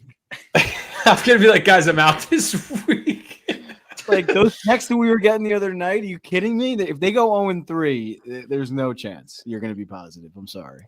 I might be pretty negative if they go 0-3. I'm not going to lie. Dude, you guys were so over my text that I didn't even text her in the game. I was so livid, and I'm like, I'm not gonna do it to them. And then the next day, Coach Ed I did that for you guys. I wasn't like avoiding you. I was just like, I don't want to do this. You were probably during that game. You ever see that meme where the kid is like his veins are bopping out of his head, like he's just dying to like pop out and say something? That was you. Like this, you couldn't. This is the Calgary game for those listeners. How many times did you pick up your phone to text us and put it back down? Maybe 2 or 3, not that many. it? Maybe All 2 or 3. There were a couple moments where I was like, I like typed something and I'm like, I'm not gonna do it. Because PJ would send like, wow, it's official, they stink or something. And I was about to be like, yeah, dude, I've been fucking saying this for like a month. I was pretty bummed. I was texting Mark and Allie. I was like, yeah, I think they might. I don't know if you guys watched the game, the Giants game on Sunday, but they had this commercial before the game. Or it was like not a commercial, it was like a spoof thing where they had like a fan box in the house where you could go in there and yell when your team was frustrating you. And nobody, it was like soundproof. And I was, that's what I need. I need that. You really need that. bad. What do they call it? The rage room, where you go in and you could just like break shit, like Yeah. a bunch of stuff in there and just go nuts. It's I'm with just you, though. I frustrating. get very frustrated. Like during the game, Jenna can attest. Like I will yell, like, "The hell are you doing?" Like I will. Damn it, Mean Machine. Pretty Come on. much. Like I just want to throw something, but I wear it. And I was like, God, I can't break anything in here. But I need. Obviously, like, I a want the stress ball. team to win. Obviously, I want the team to win the Stanley Cup. But when the team's not putting in the effort or making stupid plays or not playing hockey, the 6-5 overtime loss, me and Coach had a blast. You know, like you just want to see fun, exciting hockey in the end. And that's all I ask for. You know, I'm not trying to do this podcast. I'm not trying to watch the game for 3 hours for no reason. It's just that's just the thing. You know, like I'm not.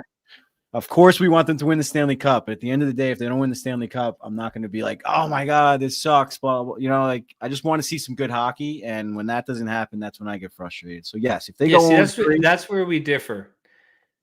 If this team doesn't win the Stanley Cup at some point in my life when I'm not 8 years old falling asleep during playoff games, they have to. Like I would give almost anything for that. There's I mean, that feeling, seeing my Panthers fan friends enjoy that makes me so jealous. I'm not just like I'm happy for them. I am. I'm very happy because it's awesome that they experience that and they're my friends and like I'm happy for them. But like I want that and I deserve that. You know, and like watching Vegas fans who just came into the league win the cup and like they don't deserve that. No offense. But I have been rooting. I've spent hundreds and probably 100,000 hours of my life. I don't even know. Thinking about this team, reading about this team, watching the games, caring about them, buying their stuff. Like, come on, dude. Yes, it matters to me that they win a Stanley Cup. It's not just about watching good hockey for me. That's just me. I get what you're saying. And at the end of the day, we can't really affect it. So like I can't let it get me so worked up. I have to just enjoy the team and enjoy the games, and that's it. But it's got to happen, dude. With you there, though, like the amount of effort and time and energy we put into them and spend the money, like it hurts, especially when they've gotten so close. Like if you don't expect it, but how close they've gotten from like 2012 through 2024, it hurts so that close. Much more. So close. You could sniff it, you know, like we sniffed it, but we didn't get it as fans. It's tough. And knowing what it feels like with the Giants winning the Super Bowl and Yankees fans who have experienced the World Series, you guys know what it feels like to know when your team wins, knowing that the Rangers matter that much more to me. I can't imagine that feeling, you know, but anyway, I agree. Yeah. Anyway, let's start somewhere. Let's start with, I just want to enjoy the games. Like, let's just start there and we'll work our way towards the Stanley Keep it simple. That's the lesson of the podcast. Keep it simple. Let's just go one at a time, one period at a time, one shift at a time, one game at a time. Yep. Yeah. All right, guys. Thank you for the therapy session. I appreciate it. I needed it. I feel better. I don't know. I was getting pretty heated before to end on a positive note, but it's okay. You got heated about Panarin, which you always do, though. That sucks. He pisses you off so much. Oh God, let's not rehash. Get him going. We'll be here for another 2 hours. Get him going. I'm going to eat my salad from Applebee's and sleep like a baby, knowing that Panarin will not be on this team next year. I don't say that. Yeah, I don't think that's. I mean, I think there's No. more. I think it's more than 50% chance he's going now. But the fact that there's no one available next summer, I don't know. Who the hell knows? I don't think Drury's paying Panarin, dude. I don't think he is, Okay. unless Panarin says, "All right, fine, I'll take 5 or 6 million." There's no way. Yeah. He's gonna have to take a discount or he's gone. I mean, he might. If Panarin doesn't produce this year, he might be screwed. Might not have a himself. choice. Solid Which is contract. that's the weirdest thing. It's a contract here. I was expecting him to, freaking kill it. Well, he didn't He's have a gonna get- preseason. He didn't have a preseason. he's gonna get traded to Florida at 25%. And then he's gonna go to Florida and score 14 goals in the playoffs, like Marion Gaborik did for Los Angeles, and win the Stanley Cup. Panarin for Keandre straight up. Did you? I said it in the What? chat earlier. Frank Saravelli was speculating that the other day that he could see Panarin going to Carolina. I didn't buy that one. No, That chance. is an odd thing for him to say, but it also shows that like another thing that we said is Drury's not afraid to send these players to Carolina. No, that's BS. It's almost That's like yeah, just go to these Carolina, analysts. make you worse. No, that's not happening. These analysts are just so desperate for Carolina to like get a star player because they never can because Well, they nobody wants did, to. but it didn't work. They got Gensel. No. They got Rantanen. And they have No, they Ehlers now, traded too. for They those have, guys like, and they didn't want to two sign there. Yeah. They didn't I know want to sign that's the there. same thing. They That's going don't to happen. want They'll to play trade there. for Panarin. He won't sign there, And he won't sign there. Who wants to play there, dude? which is why they're probably not going to do it. Because it's not like it's in North Carolina in the, in like the beautiful mountain. They're in Raleigh. Like it's not, nobody wants to go there. Anyway. All right, boys. Good episode. Thank you everybody for sticking with us and listening to the nonsensical rants. Maybe they were not nonsensical, but they were rants. And it's been tough, and the team's got to get out of this funk and just get us positive again, especially Hirsch, who's wrote McKenna's name about 80 times in the chat tonight, I've been seeing. So hopefully we're not talking about Gavin McKenna and we're talking about the team making a run. Like PJ said, it's early and we just got to get in that headspace to, like I said, 20 games. This is what, 11? So they got 9 games left. If they go 7-2 in those games, we're having a different conversation. Then, maybe we don't remember this start so much, but all right. If they have one game, one of these 2 games where they really, if they play the way they have defensively and score, we're going to start to see them take off. They just need that confidence. That's really all. That and the power play, I think, that'll tick. Trocheck coming back is going to be a big difference, hopefully. For sure. Mhm. Yeah, I'm we'll still see. so curious what the hell happened to him. We'll see. I guess we'll Tune in, find out. tune in next week. I guess we'll find out. All right. All right, Love you guys. guys. Good Good episode. episode. Love you guys. Love you guys. Thank you, everybody. Night. Go Go Rangers.